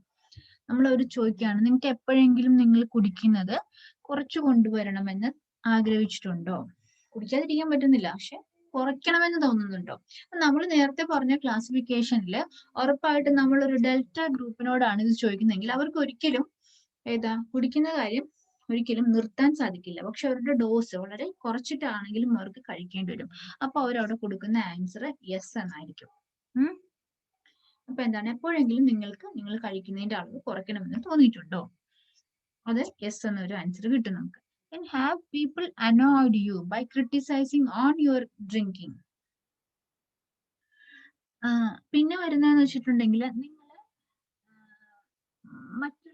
നിങ്ങളെ ആ ഒരു നിങ്ങൾക്കൊരു ലജ്ജ തോന്നുന്ന ഒരു അനോയ്ഡ്, നിങ്ങൾക്ക് വല്ലാത്തൊരു ക്രിട്ടിസൈസ് ചെയ്യുകയാണ്, നിങ്ങൾ കുടിക്കുകയാണ്, അങ്ങനെ എല്ലാം കേൾക്കുമ്പോഴേക്കും നിങ്ങൾക്ക് തന്നെ വല്ലാതെ ഒരു എന്താ പറയാ അലോസരം ഒഴിവാക്കുന്ന ഒരു പ്രവൃത്തി ഉണ്ടാകുന്നുണ്ടോ എന്നുള്ളത്, നിങ്ങൾക്ക് തന്നെ വല്ലാതെ ബുദ്ധിമുട്ട് അനുഭവപ്പെടുന്നുണ്ടോ എന്നുള്ളതിന് യെസ് ആണോ നോ ആണോ ആൻസർ പറയുക. നമ്മൾ അങ്ങനെയുണ്ട് ഞാൻ. അതായത് എനിക്കിത് കുറയ്ക്കാൻ ആഗ്രഹമുണ്ട്, എന്നാൽ മറ്റുള്ളവർ ഇത് പറയണ കേൾക്കുമ്പോൾ എനിക്ക് എന്തൊക്കെയോ പോലെ തോന്നണമുണ്ട്. എന്തിനാണ് ഇവർ എന്നെ പറ്റി പറയണേ, അങ്ങനെയൊക്കെയുള്ളൊരു ചിന്ത. പിന്നെ നെക്സ്റ്റ് വരുന്നത്, have you felt bad or guilt about your drinking. നിങ്ങൾക്ക് എപ്പോഴെങ്കിലും ഒരു നാണക്കേട് തോന്നിയിട്ടുണ്ടോ നിങ്ങളിങ്ങനെ കുടിക്കുന്നത് കൊണ്ട്? ഇത് മോശമാണ്, അതായത് നാണക്കേടാണ് എന്ന് നിങ്ങൾക്ക് എപ്പോഴെങ്കിലും തോന്നിയിട്ടുണ്ടോ? അതായത് കുറെ നാൾ കഴിയുമ്പോൾ ഈ പറയുന്ന ആൽക്കഹോൾ എന്ന് പറയുന്ന സാധനം നേരത്തെ പറഞ്ഞായിരുന്നു, അത് ഡിപ്രസന്റിൽ വരുന്ന ഒരു സാധനമാണ് ഇത് ആൽക്കഹോൾ. ഡ്രഗ്സിൽ പറഞ്ഞു കഴിഞ്ഞപ്പോൾ അതിൽ ഡിപ്രസൻസിന്റെ ഉള്ളിൽ വരുന്നതാണ് ആൽക്കഹോൾ. ഈ ഡിപ്രസൻസ് എന്ന് പറയുമ്പോഴേക്കും എന്താ, നമ്മുടെ ബ്രെയിനെ ഡിപ്രസന്റ് ചെയ്യുകയും നമ്മൾക്ക് അതുവഴിയായിട്ട് ഈ മനുഷ്യർക്ക് എന്തുണ്ടാകുന്നത്, ഒരു ഡിപ്രസന്റ് എഫക്ട് ഉണ്ടാവുകയും ചെയ്യുന്നുണ്ടാവും. ഞാൻ ഒന്നിനും കൊള്ളില്ലാത്തവനാണ് എന്നുള്ള ഒരു എഫക്ട് കൂടി ഇതിനുണ്ടാകാനുള്ള സാധ്യതയുണ്ട്. അപ്പൊ അതുകൊണ്ട് തന്നെ അയ്യോ ഞാൻ ചെയ്യുന്നതൊക്കെ ശരിയല്ലോ എന്നൊരു തോന്നൽ ഉണ്ടാകാനുള്ള സാധ്യതയുണ്ട്. അത് ലെസ് ആണോ നോ ആണോ എന്ന് പറയുന്നത്. മനസ്സിലായോ? പിന്നെ വന്നത്, have you ever had to drink first thing in the morning to steady your nerves or get rid of a hangover? അതായത് ഐ ഓപ്പണർ ആയിട്ട് കണ്ണ് തുറന്ന്, അതായത് ഉറക്കം എഴുന്നേറ്റ് ഉടനെ തന്നെ ഹാങ് ഓവർ മാറുന്നതിനായിട്ട് ഈ മദ്യപിക്കാൻ ഉള്ള പ്രവണത ഉണ്ടോ? അതാണ് ഐ ഓപ്പണർ എന്ന് പറയുന്നത്. അപ്പം ഇത്രയും കാര്യങ്ങളില് 4 ആൻസർ എസ് തന്നെയാണെങ്കിൽ നമുക്ക് 4 സ്കോർ കൊടുക്കുന്നത്. അപ്പൊ ഇങ്ങനെ ഈ ഒരു സ്ക്രീനിങ് ടെസ്റ്റിന്റെ സ്കോർ വരുന്നത് 2ഉം അതിന് മേളിലും ആണെങ്കിൽ ഉറപ്പായിട്ടും ആൽക്കഹോൾ ഉപയോഗിക്കുന്നത് കൊണ്ട് നിങ്ങൾക്ക് പ്രോബ്ലം ഉണ്ട് എന്നതാണ് ഇതിൽ നിന്നിട്ട് നമുക്ക് മനസ്സിലാക്കാൻ സാധിക്കുക. 2ഉം അതിൽ കൂടുതലും. ഇത് ആണുങ്ങൾക്കാണ് പറയുന്നത്. സ്ത്രീകളാണെങ്കിൽ 1 അതിൽ കൂടുതലാണെങ്കിൽ ഈ ആൽക്കഹോൾ ഉപയോഗിക്കുന്നത് കൊണ്ട് നമ്മുടെ ശരീരത്തിനെ ബാധിക്കുന്നുണ്ട് എന്ന് മനസ്സിലാക്കാം. അത് 1ാമത്തെ സ്ക്രീനിങ് ടെസ്റ്റ് ആണ്. ഇനി വന്നിട്ട് നമുക്ക് 2ാമത്തെ ടെസ്റ്റ് ഏതാന്ന് വെച്ചിട്ടുണ്ടെങ്കിൽ GGT എന്ന് പറയും. അതായത് ഗാമ ഗ്ലൂട്ടാമൈൻ ട്രാൻസ്ഫറേസ്. അതൊരു എൻസൈം ആണ്. ഈ എൻസൈമിന്റെ അളവ് നമ്മൾ നോക്കുമ്പോൾ നോർമൽ ആണെങ്കിൽ 18 to 40 international unit per litre ആണ് വരുന്നത്. പക്ഷെ ആൽക്കഹോളിക്കില് 80% ഓഫ് ആൽക്കഹോളിക്കില് എത്ര വരുന്നുണ്ട്? 45 ഇന്റർനാഷണൽ യൂണിറ്റ് പെർ ലിറ്റർ വരുന്നുണ്ട്. അതായത് ഇങ്ങനെ ഒരു റിസൾട്ട് നിങ്ങൾക്ക് 45 ഇന്റർനാഷണൽ യൂണിറ്റ് ആണ് കിട്ടുന്നതെങ്കിൽ ഉറപ്പായിട്ടും അതെന്താണ്, അതൊരു sensitivity marker for liver disease ആണ്. ഈ GGT ചെയ്ത് കഴിയുമ്പോൾ നിങ്ങൾക്ക് കിട്ടുന്ന റിസൾട്ട് 45 ഇന്റർനാഷണൽ യൂണിറ്റ് ആണ് എങ്കിൽ നിങ്ങൾക്ക് ലിവർ ഡിസീസ് ഉണ്ടായിരിക്കുന്നു എന്നാണ് അതിൽ നിന്ന് മനസ്സിലാക്കേണ്ടത്. ഇനി ഇതിലെ കോംപ്ലിക്കേഷൻസ് എന്തൊക്കെയാണെന്നുള്ളത് നോക്കാം. ഈ കോംപ്ലിക്കേഷൻസ് കേൾക്കുമ്പോഴത്തേക്കും അത്രയും അധികം കോംപ്ലിക്കേഷൻ ആണ് ഈ ആൽക്കഹോളിൽ ഉണ്ടാവുന്നത്.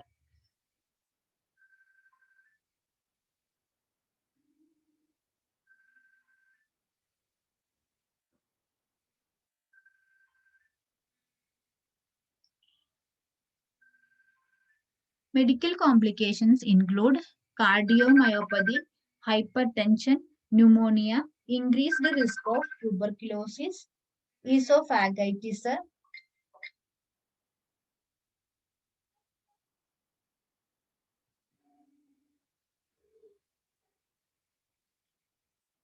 chronic diarrhea, esophageal cancer, liver cancer, stomach cancer, cirrhosis of liver, fatty liver, hepatitis, gastritis, ascites, peptic ulcer,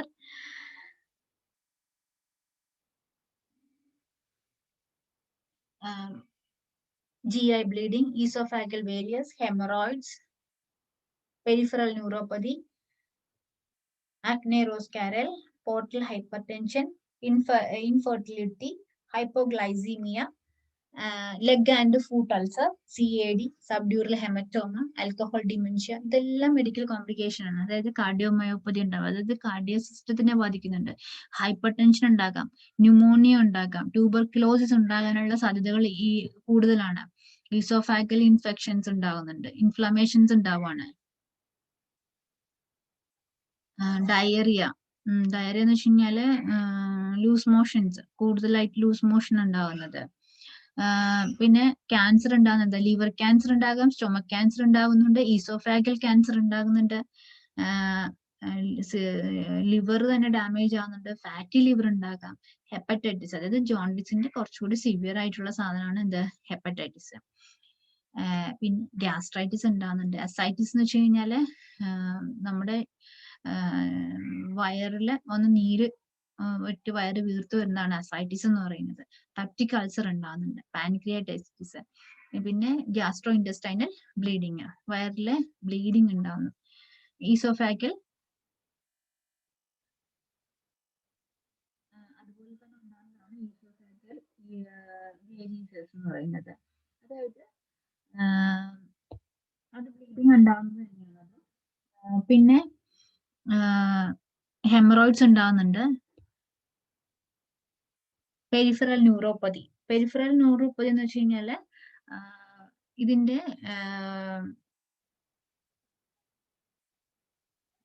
weakness of the muscles ഒക്കെയാണ് വരുന്നത് പെരിഫറൽ ന്യൂറോപ്പതിയിൽ വരുന്നത്. അതായത് ഒരു കറക്റ്റ് ആയിട്ട് എല്ലാ കാര്യങ്ങളും ചെയ്യാൻ തന്നെ വരുന്നുണ്ട്, ഈ പെരിഫറൽ ന്യൂറോപ്പതിയിൽ വരുന്നുണ്ട്. പിന്നെ അഗ്നി റോസ്കാരൽ എന്ന് വെച്ചിട്ടുണ്ടെങ്കിൽ ഒരു പിഗ്മെന്റേഷൻ, അത് ചിന്നിലൊക്കെ ഭയങ്കര നമ്മുടെ കവിളില് ഉണ്ടാകുന്ന റെഡിഷ് പിഗ്മെന്റേഷൻ, ഈ ആൽക്കഹോളിസത്തിൽ ഉണ്ടാകുന്ന ഒരു കാര്യമാണ് റെഡിഷ് പിഗ്മെന്റേഷൻ ഉണ്ടാകുന്നത്. അപ്പം അങ്ങനെ വളരെ ചുവന്ന് തുടുത്തിരിക്കുന്ന രീതിയിൽ ഉണ്ടാകുന്നത്, അതാണ് ഇത് അഗ്നെ റോസ്കാരൽ എന്ന് പറയുന്നത്. പിന്നെ വരുന്നത് പോർട്ടൽ ഹൈപ്പർ ടെൻഷൻ.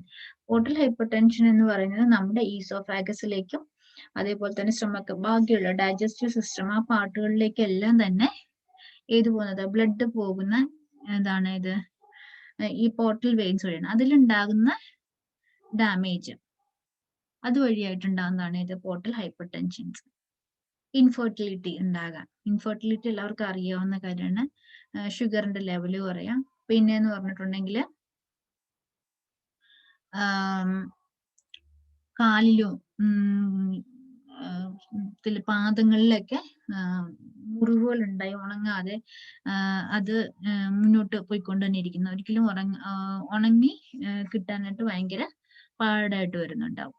അപ്പം ഇതെല്ലാം അതില് വരുന്നതാണ്. അപ്പം ഇതില് മെഡിക്കൽ കോംപ്ലിക്കേഷൻസ് ആയിട്ട് വരുന്നതാണത്.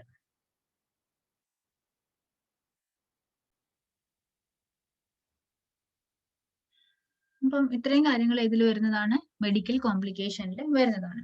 സോഷ്യൽ കോംപ്ലിക്കേഷനിൽ, അതായത് ഇത്ര മാത്രമല്ല കേട്ടോ, വളരെ കുറച്ച് മാത്രമാണ് ഇതിൻ്റെ ഉള്ളിൽ മെഡിക്കൽ കോംപ്ലിക്കേഷനിൽ എത്തുന്നത്. അതായത് ശരിക്കും പറഞ്ഞു കഴിഞ്ഞാൽ നമ്മുടെ ബോഡിയിലെ എല്ലാ സിസ്റ്റത്തിനെയും ഈ ആൽക്കഹോൾ ദോഷം ചെയ്യുന്നുണ്ട്. പിന്നെ സോഷ്യൽ കോംപ്ലിക്കേഷനിൽ വരുന്നതാണ് ആക്സിഡൻസ്. നടക്കുന്ന ഏത് ആക്സിഡന്റ് എടുത്തു നോക്കി കഴിഞ്ഞിട്ടുണ്ടെങ്കിലും അതിൽ മെജോറിറ്റി ഈ പറയുന്ന ആൽക്കഹോളിസം കൊണ്ടാവാം, അതല്ലെങ്കിൽ മറ്റേതെങ്കിലും തരത്തിലുള്ള ഡ്രഗ് യൂസ് ചെയ്തിട്ടുള്ളത് തന്നെയായിരിക്കാം. മറൈറ്റൽ ഡിസ്ഹാർമണി, ഫാമിലിയിലുള്ളത്, അതായത് മാരേജ് ലൈഫ് അത്ര സ്മൂത്ത് ആയിട്ടായിരിക്കില്ല പോകുന്നുണ്ടാവാം, ജോലി എടുക്കുന്നിടത്ത് പ്രശ്നങ്ങൾ ഉണ്ടാകാം, ഫൈനാൻഷ്യൽ പ്രോബ്ലംസ് ഉണ്ടാകാം. പിന്നെ ഈ ആൽക്കഹോൾ യൂസ് ചെയ്യുമ്പോൾ വീട്ടിലിരുന്നിട്ടൊക്കെയാണ് യൂസ് ചെയ്യുന്നതെങ്കിൽ വീട്ടിൽ കുട്ടികളുണ്ടെങ്കിൽ അവരെ അബ്യൂസ് ചെയ്യാനുള്ളത് കാരണം ഉണ്ടാവുന്നുണ്ടാവും. പിന്നെ അതേപോലെ തന്നെ സേഫ്റ്റി റിസ്ക് ആയിട്ട് വരുന്നതാണ്. സേഫ്റ്റി കോംപ്ലിക്കേഷൻസും കൂടി അതിന്റെ കൂടെ വരുന്നുണ്ട്. വിഡ്രോവൽ കോംപ്ലിക്കേഷൻസ് എന്ന് പറയുന്നുണ്ട്. ഈ വിഡ്രോവൽ സിംറ്റംസ് കഴിച്ചു, അതായത് ആൽക്കഹോൾ എടുത്തു, വിഡ്രോവൽ സിംറ്റംസ് വരുന്നതിന് ഒരു ടൈം ഡ്യൂറേഷൻ ഉണ്ട്. അതായത് 48 to 72 അവേഴ്സിനുള്ളിലാണ് ഈ പറയുന്ന വിഡ്രോവൽ സിംറ്റംസ് കാണിക്കുന്നത്. അതെന്ന് പറഞ്ഞിട്ടുണ്ടെങ്കിൽ നമുക്ക് ഡെലീരിയം ട്രെമൻസ്, ആൽക്കഹോളിക് ഷീസേഴ്സ്, ആൽക്കഹോളിക് ഹാലൂസിനോസിസ് എന്ന് പറയുന്നുണ്ട്. ഈ ഡെലീരിയം ട്രെമൻസ് എന്ന് പറയുന്നത് നമുക്ക് ഒരു പെട്ടെന്ന് ഈ പറയുന്ന ആൽക്കഹോള് കുറെ നാളായിട്ട് ഭയങ്കരമായിട്ട് ഉപയോഗിച്ചു. നേരത്തെ ഒരു ടെർമിനോളജി പറഞ്ഞു കഴിഞ്ഞപ്പോ തന്നെ പറഞ്ഞു എന്താണ് വിഡ്രോവൽ എന്ന്, അല്ലെ? പെട്ടെന്ന് സ്റ്റോപ്പ് ചെയ്ത് കഴിഞ്ഞിട്ട് ഉണ്ടാകുന്ന ഒരു വിഡ്രോവൽ റിയാക്ഷൻസ് ആണ് വിഡ്രോവൽ വരുന്നത്.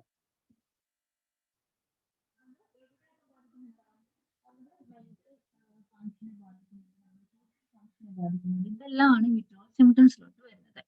ഇതിന്റെ withdrawal സിംറ്റംസിന്റെ time period 7 to 14 days ആയിരിക്കും ഇതിന്റെ തീർക്കുന്നത്. ഇത് കഴിയുമ്പോഴേക്കും അത് അവസാനിക്കും. 7 മുതൽ 14 ദിവസം വരെ ഈ വിഡ്രോവൽ സിംറ്റംസ് കാണിച്ചെന്നിരിക്കും. അത് കഴിഞ്ഞതിന് ശേഷം ഇത് തനിയെ അവസാനിക്കും. അപ്പം ഇത് സ്റ്റാർട്ട് ചെയ്യുന്നത് എപ്പോഴാണ്? തുടങ്ങുന്നത് 48 to 72 അവേഴ്സിനുള്ളിലാണ് ഈ പറയുന്ന വിഡ്രോവൽ സിംറ്റംസ് സ്റ്റാർട്ട് ചെയ്യുന്നത്. അതിൽ ഫസ്റ്റ് വൺ ആണ് ഡെലീരിയം ട്രെമൻസ് എന്ന് പറയുന്നത്. ഡെലീരിയം ക്ലൗഡി ഓഫ് കോൺഷ്യസ്നെസ് ആണ്, അതായത് ഓർമ്മയില്ലാതെ വരുന്ന അവസ്ഥ, കോൺഷ്യസ് ലെവൽ ഇല്ലാതെ വരുന്ന അവസ്ഥ. ഡെലീരിയം ട്രെമൻസ് എന്ന് പറഞ്ഞാൽ ട്രമേഴ്സ് ആണ്, അതായത് വിറയ്ക്കൽ അനുഭവിക്കുന്നത്. മനസ്സിലായില്ലേ? ഇത് രണ്ടും കൂടി ചേർന്ന് വന്നിരിക്കുന്ന ഒരു വാക്കാണ് ഡെലീരിയം ട്രെമൻസ് എന്ന് പറയുന്നത്.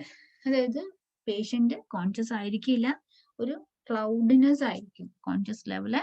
അതേപോലെ തന്നെ കൈകളെല്ലാം വളരെ വിറയ്ക്കുന്നതായിട്ടുള്ള ഒരു അവസ്ഥയാണ് ഇതിന്. അതിനോടൊപ്പം തന്നെ പേഷ്യന്റ് എന്തൊക്കെയായിരിക്കും ഈ പറയുന്ന ഡെലീരിയം ട്രെമൻസില്? ആൻഷ്യസ് ആയിരിക്കും, പേഷ്യന്റിന് എവിടെയാണെന്ന് അറിയില്ല, അതായത് പേഷ്യന്റ് ഡിസോറിയന്റേഷൻ എന്ന് പറയും. പേഷ്യന്റിന് എവിടെയാണ്, എന്താണ്, ആരാണ് കൂടെ ഉള്ളത്, അത് അങ്ങനെ ഒന്നും അറിയാൻ പറ്റത്തില്ല. പേഷ്യന്റിന്റെ ഹാർട്ട് റേറ്റ് കൂടിയിട്ടുണ്ടാകും, അതേപോലെ തന്നെ കണ്ണെല്ലാം ഡയലേറ്റ് ചെയ്ത് വന്നിട്ടുണ്ടാകും. അതിലെ തന്നെ ഹാലൂസിനേഷൻസ് ഉണ്ടാകും. ഈ ഡെലിറിയം ട്രെമൻസില് ഹാലൂസിനേഷൻ ഉണ്ടാകും. ഹാലൂസിനേഷൻ എന്ന് പറയുമ്പോഴേക്കും അവർക്ക് കോൺഷ്യസ് ലെവൽ ഇല്ലാതെ വരുന്ന അവസ്ഥയാണ്. അപ്പൊ അതുകൊണ്ട് തന്നെ കോൺഷ്യസ് ലെവൽ ഇല്ലാത്തത് കൊണ്ട് തന്നെ ഓഡിറ്ററി ഹാലൂസിനേഷൻ, അതായത് ആരെങ്കിലും പറയുന്ന ശബ്ദം കേൾക്കുന്നതായിട്ടുള്ള അതിനേക്കാൾ കൂടുതൽ മുന്നിൽ പലതരം കാഴ്ചകൾ കാണുന്നതായിട്ടുള്ളതാണ് കൂടുതലായിട്ട് വരുന്നുണ്ടാവുക. ഏകദേശം 34% ആളുകൾക്കും ഈ പറയുന്ന ഡെലീരിയം ട്രെമൻസ് ആണ് ഉണ്ടാകുന്നത്. അത് 3 to 7 days വരെയായിരിക്കും അത് ഉണ്ടാവുക. അത് കഴിഞ്ഞതിന് ശേഷം അത് സബ്സൈഡ് ആയിട്ട് പോകുന്നതായിരിക്കും. ദെൻ ആൽക്കഹോളിക് ഷീസേഴ്സ് എന്ന് പറയുന്നുണ്ട്. ആൽക്കഹോളിക് ഷീസേഴ്സ് എന്ന് വെച്ചിട്ടുണ്ടെങ്കിൽ ഒരു ചുഴലി പോലെ ഉണ്ടാകുന്ന ഒരു അവസ്ഥയാണത്. അതിൽ പറയുമ്പം കൂടുതൽ ഡീറ്റെയിൽ ആയിട്ട് പറയുവാണെങ്കിൽ ഗ്രാൻഡ് മാൽ ഷീസേഴ്സ് എന്ന് പറഞ്ഞാൽ, അതായത് ടോണിക്, ക്ലോണിക് ഫേസ്, അങ്ങനെയെല്ലാം നമുക്ക് പറയാം. പിന്നെ വരുന്നത് ആൽക്കഹോളിക് ഹാലൂസിനോസിസ് എന്നാണ് പറയുന്നത്. ഈ ആൽക്കഹോളിക് ഹാലൂസിനോസിസ് ഡെലിറിയം ട്രെമൻസിൽ പറയുന്നുണ്ട്, ദ ക്ലൗഡിങ് ഓഫ് കോൺഷ്യസ് ആണെന്ന് പറയുന്നുണ്ട്. കോൺഷ്യസ്നെ, അതായത് കോൺഷ്യസ് ലെവലിലല്ലായിരിക്കും. പക്ഷെ ആൽക്കഹോളിക് ഹാലൂസിനേഷനിൽ പേഷ്യന്റ് ആൽക്കഹോളിക് ഹാലൂസിനോസിസിൽ പേഷ്യന്റ് കോൺഷ്യസ് ആയിരിക്കും. അതുപോലെ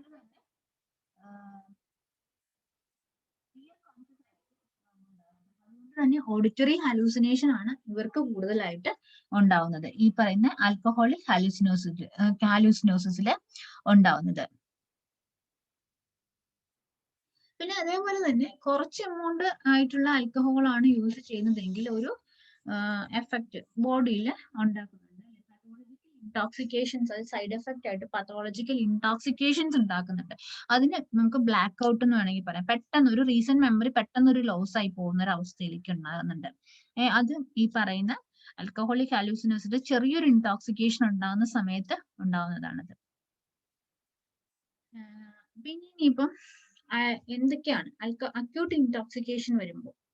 അപ്പൊ നമ്മൾ പറഞ്ഞു കോംപ്ലിക്കേഷനിൽ മെഡിക്കൽ കോംപ്ലിക്കേഷൻ പറഞ്ഞു, സോഷ്യൽ കോംപ്ലിക്കേഷൻസ് പറഞ്ഞു, വിഡ്രോവൽ കോംപ്ലിക്കേഷൻസ് പറഞ്ഞു. പിന്നെ അതേഴ്സ് എന്ന് പറഞ്ഞിട്ട് എടുക്കുന്നത്, അതായത് നമുക്ക് അതേഴ്സ് വേണം. ഈ അങ്ങനെയില്ല, ഇപ്പൊ അക്യൂട്ട് ഇൻടോക്സിക്കേഷൻ എന്ന് പറഞ്ഞത് നമുക്ക് മറ്റൊരു കാറ്റഗറിയിലോട്ട് വേണമെങ്കിൽ വെക്കാം. എങ്കിലും അതേഴ്സിന്റെ ഉള്ളിൽ തന്നെ എടുക്കുകയാണ്. അക്യൂട്ട് ഇൻടോക്സിക്കേഷൻ വരുവാണെങ്കിൽ എന്താണ് സംഭവിക്കുക, എന്തൊക്കെ കോംപ്ലിക്കേഷൻസ് വരും?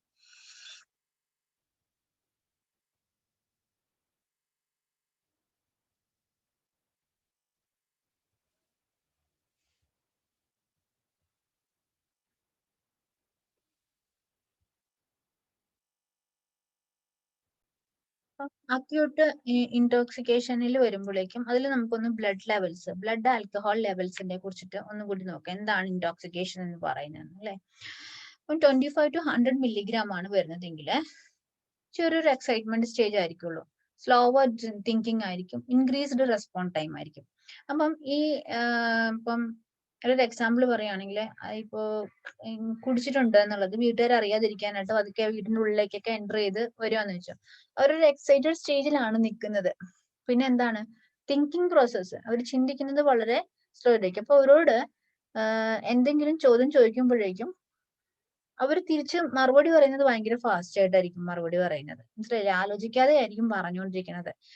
അവർ ആദ്യമേക്കും ഞാൻ കുടിച്ചിട്ടുണ്ടെന്ന് മറ്റുള്ളവർ അറിയാതിരിക്കാനായിട്ട് അതിനെ ഓവർകം ചെയ്യാനായിട്ടൊക്കെ ശ്രമിക്കുമെങ്കിലും അവരുടെ ഈ ഒരു പ്രവൃത്തി കാരണം കൊണ്ട് തന്നെ അവരെ പിടിക്കപ്പെടാനുള്ള സാധ്യത വളരെ കൂടുതലായിട്ടാണ് വരുന്നത്. മറ്റുള്ളവർ കേൾക്കുമ്പോൾ ഇവന്റെ സംസാരത്തിൽ എന്തോ ഒരു പ്രശ്നം ഉണ്ടല്ലോ എന്നൊരു ചിന്തയാണ് വരുന്നത്. ഏത് ചെറിയ രീതിയിൽ കഴിക്കുന്നത് 25 to 100 milligram ഒക്കെ കഴിക്കുന്നവർക്ക്. അല്ല കഴിക്കുന്നവർക്കെന്നല്ല, ആ ഒരു ബ്ലഡ് ലെവലിൽ അത്രയാണ് വന്നിരിക്കുന്നതെങ്കിൽ.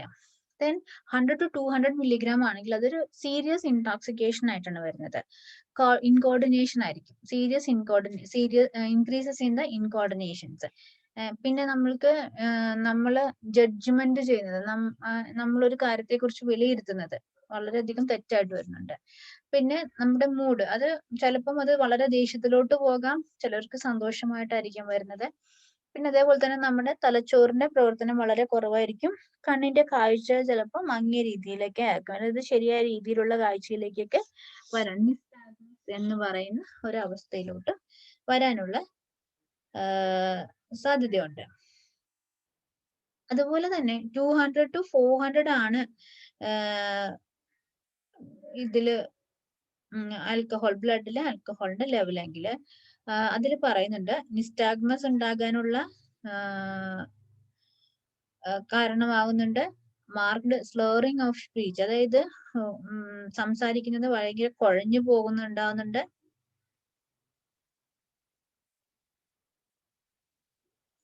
പിന്നെ അതേപോലെ തന്നെ ആൽക്കഹോളിക് ബ്ലാക്ക് ഔട്ട് നേരത്തെ പറഞ്ഞു, വളരെ തണുപ്പ് അനുഭവപ്പെടും. അതായത് ശരീരത്തിന്റെ തെർമൽ കപ്പാസിറ്റി, തെർമോ റെഗുലേഷനിൽ മാറ്റം വരാനുള്ള സാധ്യതയുണ്ട്. അത് ശരീരത്തിന്റെ താപനില കുറയുന്നതിന് കാരണമാകുന്നുണ്ട്.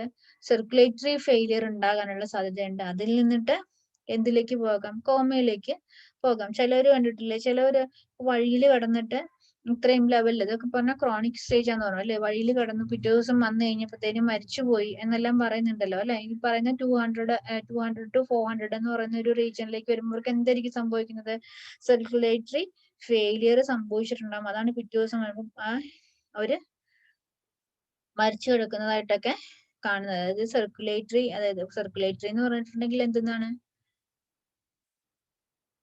നമ്മുടെ ബ്ലഡിലേക്ക്, അത് ഹാർട്ടിന്റെ ഫംഗ്ഷനുമായിട്ട് ബന്ധപ്പെട്ട് കിടക്കുന്നതാണ് ഇത്, ഈ സർക്കുലേറ്ററി ഫംഗ്ഷൻ. അപ്പൊ നമുക്ക് പ്രോപ്പർ ആയിട്ടുള്ള ബ്ലഡ് ഒക്കെ ശരീരത്തിലോട്ട് കിട്ടിയിട്ടില്ലെങ്കിൽ എന്താ അവിടെ സംഭവിക്കുന്നത്,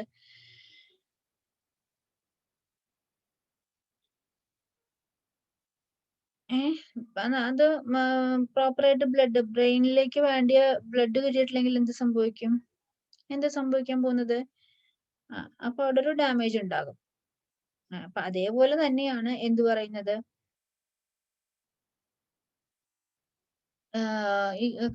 കാർഡിയാക് ഔട്ട്പുട്ട് കുറയുന്നു. അപ്പൊ നമ്മൾക്ക് വേണ്ട ഓക്സിജന് നമ്മുടെ ബോഡിയിലേക്ക് വേണ്ട ബ്ലഡ് കിട്ടാണ്ടായിട്ട് വരുന്ന ഒരു അവസ്ഥയിലേക്ക് വരുന്നുണ്ട്. അങ്ങനെ എന്തൊക്കെ പേഷ്യന്റിന് ഡെത്ത് ഉണ്ടാകാനുള്ള സാധ്യതയുണ്ട്. പിന്നെ വരുന്നത് 400 മേലെയാണ് വരുന്നതെങ്കിൽ വൈറ്റൽ സൈൻസ്, അതായത് ടെമ്പറേച്ചർ, പൾസ്, റെസ്പിറേഷൻ, BP, ഇതെല്ലാത്തിനും വ്യത്യാസം ഉണ്ടാവും. അതേപോലെ തന്നെ ഇത് എന്തിനു കാരണമാകുന്നുണ്ട്, ഡെത്തിന് കാരണമാകാനുണ്ട് സാധ്യതയുണ്ട്. 400 മേളിലൊക്കെ. ഇപ്പൊ ലീഗൽ യൂസ് UK ആണെങ്കിൽ 80 mg/dL ആണ് ലീഗൽ യൂസ്, അതായത് ഡ്രൈവിങ്ങിന് വേണ്ടിയിട്ടുള്ള ലീഗൽ യൂസ് അതായിട്ടാണ് പറയുന്നത്. ഇപ്പൊ നമ്മുടെ ഇവിടെ തന്നെയാണെങ്കിൽ ആക്സിഡന്റ് ഉണ്ടായിട്ടുണ്ട്. അപ്പം അവരെ കുടിച്ചിട്ടാണ് വരുന്നതെങ്കിൽ ആദ്യമേ തന്നെ എന്ത് പറയുന്നത്, ബ്ലഡ് ടെസ്റ്റ് ചെയ്യും. എന്തിനു വേണ്ടിയിട്ടുള്ള ടെസ്റ്റ് ആണ് ചെയ്യുന്നത്, ബ്ലഡിലെ ആൽക്കഹോളിന്റെ ലെവൽ എത്രത്തോളം ആയിരുന്നു ഉണ്ടായിരുന്നത്, എന്നിട്ട് അതിനെ അടിസ്ഥാനപ്പെടുത്തിയിട്ടാണ് ഇത് ആൽക്കഹോൾ യൂസ് ചെയ്തുകൊണ്ടിട്ട് ഉണ്ടായ ആക്സിഡന്റ് ആണ് എന്നൊക്കെയുള്ള കാര്യം പറയുന്നത് ഈ ഒരു ലെവലിനെ അടിസ്ഥാനപ്പെടുത്തിയിട്ടാണ്. ഇനി അതിൽ വരുന്ന രണ്ടാമത്തെ കോംപ്ലിക്കേഷൻ ആണ് വെർണിക് എൻസെഫലോപ്പതി എന്ന് പറയുന്നത്. Wernicke's encephalopathy. വെർണിക്സ് എന്ന് പറയുന്നത് ബ്രെയിനിൽ തന്നെയുള്ള ഒരു ഭാഗമാണ്. അപ്പം ആദ്യമേ അതിലുണ്ടാകുന്ന കാര്യം എന്ന് പറഞ്ഞു കഴിഞ്ഞാല് ഭയങ്കരമായിട്ടുള്ള വോമിറ്റിംഗ് ഉണ്ടാകുക എന്നുള്ളതാണ് ആദ്യം വരുന്നത്.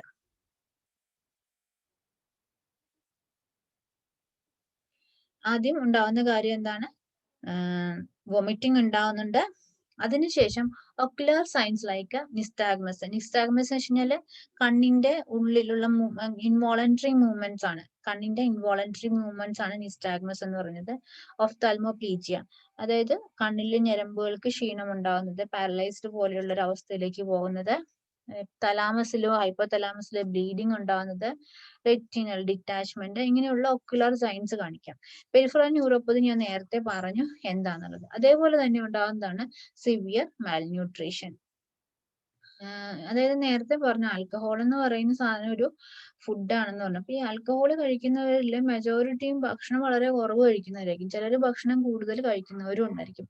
എങ്കിലും അവർക്ക് വേണ്ട സഫീഷ്യന്റ് ആയിട്ടുള്ള എമൗണ്ട് ഓഫ് ന്യൂട്രിയൻസ് അവർക്ക് കിട്ടാനുള്ള സാധ്യത വളരെ കുറവാണ്.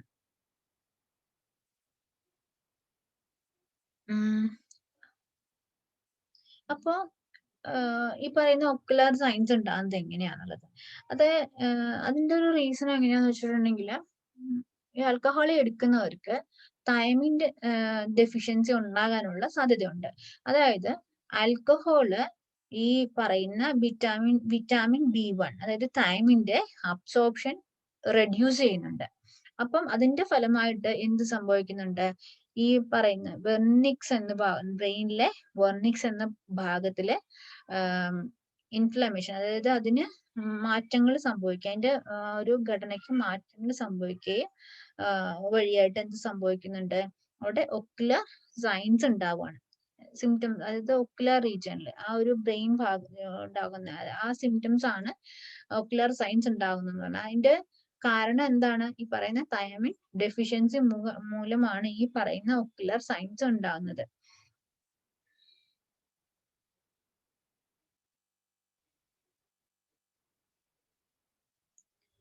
അപ്പം ഇത്രയും കാര്യങ്ങൾ ഏതിൽ വരുന്നതാണ്, വെർണിക് എൻകെഫലോപ്പതിയിൽ വരുന്നതാണ്. അപ്പൊ വെർണിക് എൻകെഫലോപ്പതിയിൽ ആദ്യമേ വോമിറ്റിംഗ് ഉണ്ടാകും. അത് കഴിഞ്ഞ് ഒക്കുലർ സൈൻസ്, അതായത് ഒക്കുലർ സൈൻസ് ലൈക്ക് ഏതൊക്കെയാണ്, നിസ്റ്റാഗ്മസ്, പിന്നെ കണ്ണിന് ചുറ്റുമുള്ള മസിൽസിന് പാരലൈസ് ആയി പോകുന്നത്, അല്ലെങ്കിൽ ബ്ലീഡിങ് തലാമസിൽ നിന്ന് ഹൈപ്പോതലാമസിൽ നിന്നിട്ടൊക്കെ. അതായത് വെർണിക്സ് റീജിയൻ എന്ന് പറഞ്ഞാൽ ഏതാ, ബ്രെയിനിലുള്ള ഒരു ഭാഗമാണ് ഈ പറയുന്ന വെർണിക്സ് എന്ന് പറയുന്നത്.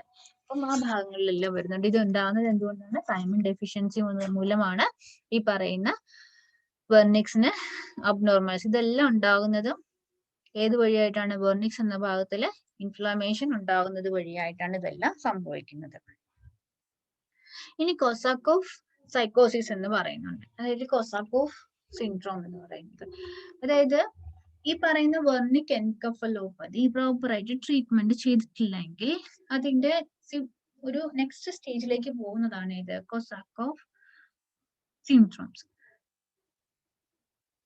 അതിൽ സിംറ്റംസ് വരുന്നതാണ് കോൺഫാബുലേഷൻ എന്ന് പറയുന്നത്. അതായത് ഒന്നും ഓർമ്മയിൽ ഉണ്ടാവില്ല എങ്കിലും ഫാൾസ് റീകളക്ഷൻസ് ഓഫ് മെമ്മറി ആണ് ഇത് കോൺഫാബുലേഷൻ എന്ന് പറയുന്നത്. ഒന്നും ഓർമ്മയിൽ ഉണ്ടെങ്കിലും നമ്മൾ എന്തൊക്കെയോ ഓർത്തെടുക്കുന്ന ഒരു ഇതാണ് കോൺഫാബുലേഷൻ. പെർസീവറേഷൻ എന്ന് വെച്ചാൽ എന്ത് ചോദിച്ചു കഴിഞ്ഞിട്ടുണ്ടെങ്കിലും അതിനെല്ലാത്തിനും ഒരേ ആൻസർ തരുന്നതാണ് പെർസീവറേഷൻ എന്ന് പറയുന്നത്.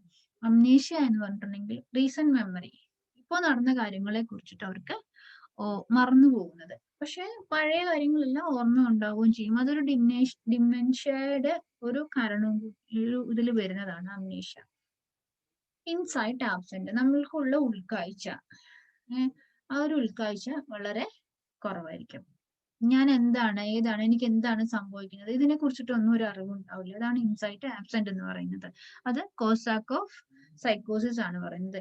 ഇത് വീണ്ടും ട്രീറ്റ് ചെയ്തിട്ടില്ലെങ്കിൽ മേ ബി പേഷ്യന്റിന് ഡെത്ത് വരെയും സംഭവിക്കാവുന്ന ഒരു കാര്യമാണിത്, കോസാക്കോഫ് സൈക്കോസിസ്. കാരണം ഇതിൽ സിവിയർ ആയിട്ട് തൈമിൻ ഡെഫിഷ്യൻസി വരുന്നുണ്ട്.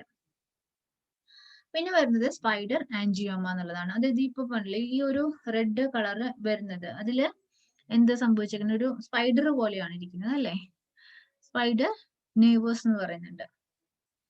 ആൽക്കഹോളിക് അല്ലെങ്കിൽ ലിവർ ഡിസീസ് ഉള്ളവർക്ക് കാണുന്നതാണ്. അവരുടെ ശരീരത്തിൽ ഇങ്ങനത്തെ ഒരു മാർക്ക് കാണാനായിട്ട് സാധിക്കും. അതിനാണ് സ്പൈഡർ ആൻജിയോമ എന്ന് പറയുന്നത്. പിന്നെ അതേപോലെ തന്നെ ആൽക്കഹോൾ കൊണ്ടിട്ട് സൈക്കാട്രിക് ഡിസോർഡേഴ്സും ഉണ്ടാവുന്നുണ്ട്. അതാണ് alcohol induced dementia, alcohol induced mood disorder. അത് ആൽക്കഹോൾ ഇൻഡ്യൂസ്ഡ് മൂഡ് ഡിസോർഡർ ചിലപ്പോൾ അത് ഡിപ്രഷൻ ലെവലിലേക്ക് പോകാം, അതല്ലെങ്കിൽ മാനിക് ലെവലിലേക്ക് പോകാം. ഇതിൽ ഏത് വേണമെങ്കിലും വരാം, ചിലപ്പോൾ രണ്ടും കൂടി ഒന്നിച്ചു വരാം. പിന്നെ അവർക്ക് ലോ സെൽഫ് എസ്റ്റീമും ഈഗോ പ്രശ്നങ്ങളും അങ്ങനെയെല്ലാം വളരെ കൂടുതലായിട്ടായിരിക്കും ഉണ്ടാകുന്നത്. ഗിൽറ്റി ഫീലിംഗ് എല്ലാം തോന്നും. കാര്യം നേരത്തെ പറഞ്ഞാണ് ഇതൊരു ആൽക്കഹോൾ എന്ന് പറഞ്ഞു കഴിഞ്ഞാൽ ഒരു ഡിപ്രസന്റ് ആണ്. അപ്പം അതുകൊണ്ട് തന്നെ അവർക്ക് സൂയിസൈഡൽ ബിഹേവിയർ ഉണ്ടാകാനുള്ള സാധ്യതയുണ്ട്. Then alcohol induced anxiety disorder. Anxiety already ഉള്ളത് കൊണ്ടാണല്ലോ ഇവർ കഴിക്കുന്നത്. അപ്പൊ അത് ഇൻഡ്യൂസ് ചെയ്തിട്ട് അപ്പൊ സബ്സ്റ്റൻസും കൂടി എടുത്തു കഴിയുമ്പോഴത്തേക്ക് ഇത് അതിന്റെ ആൽക്കഹോൾ ഇൻഡ്യൂസ്ഡ് ആൻസൈറ്റി ഡിസോർഡർ ഉണ്ടാകുന്നതായിരിക്കും. പിന്നെ impaired psycho sexual functions, sexual ഫങ്ഷൻസും സൈക്കോളജിക്കൽ ഫങ്ഷൻസും എല്ലാം തന്നെ ഒരു പ്രോപ്പർ ആയ രീതിയിലായിരിക്കില്ല ഉണ്ടായിരിക്കുന്നത്. Then pathological jealousy. അപ്പൊ ഇത് പറയുന്നതെന്ന് വെച്ച് കഴിഞ്ഞാല് ഭാര്യയെ അമിതമായി സംശയിക്കുക അല്ലെങ്കിൽ ഭർത്താവിനെ സംശയിക്കുക. മനസ്സിലായില്ലേ? അവര് ചിന്തിക്കുന്നത് വെച്ച് കഴിഞ്ഞാല് എന്റെ ഭാര്യ എന്നോട് നീതി പുലർത്തുന്നില്ല, ഒരു സർട്ടൈൻ കുറച്ച് കാര്യങ്ങൾ എന്റെ മനസ്സിൽ ഞാൻ ചിന്തിക്കുകയാണ്, ആ ഒരു ഇത്. അതല്ല എങ്കിൽ ഞാൻ ചിന്തിക്കുകയാണ് എന്റെ ഭാര്യ അല്ലെങ്കിൽ എന്റെ ഭർത്താവ് എന്നോട് വിശ്വാസവഞ്ചന കാണിച്ചു എന്നുള്ള ഒരു ചിന്ത വരുന്നത്. അതിലാണ് ഇപ്പം ആൽക്കഹോളിക് ബിഹേവിയർ ഉള്ളവരിൽ ചിലവർക്കൊക്കെ എങ്ങനെയുണ്ടാവും, ഭാര്യയെ സംശയമായിരിക്കും, ഭാര്യ വേറെ ആരുടെ കൂടെയൊക്കെ പോകുന്നുണ്ട്, വേറെ ആരെങ്കിലുമായിട്ട് അഫയർ ഉണ്ട്, അങ്ങനെയുള്ള കുറെ തോട്ടൊക്കെ ഇതില് വരാറുണ്ട്. റം ഫിറ്റ്സ് എന്ന് പറയും, അതായത് ആൽക്കഹോൾ കഴിക്കുന്നവർക്ക് ഉണ്ടാകുന്ന ഒരു ഇതാണ്, എന്താ പറയുക, ചുഴലി പോലെ ഉണ്ടാകുന്ന ഒരു ഇതാണ് ഇത് റം ഫിറ്റ്സ്, ആൽക്കഹോളിക് സീസേഴ്സ് എന്ന് പറയുന്നത്. ആൽക്കഹോളിക് ഹാലൂസിനോസിസ് നേരത്തെ ഡിസ്കസ് ചെയ്തിട്ടുണ്ടായിരുന്നു. ഇതൊക്കെയാണ് ആൽക്കഹോൾ ഇൻഡ്യൂസ്ഡ് സൈക്കാട്രിക് ഡിസോർഡറിലേക്ക് വരുന്നത്.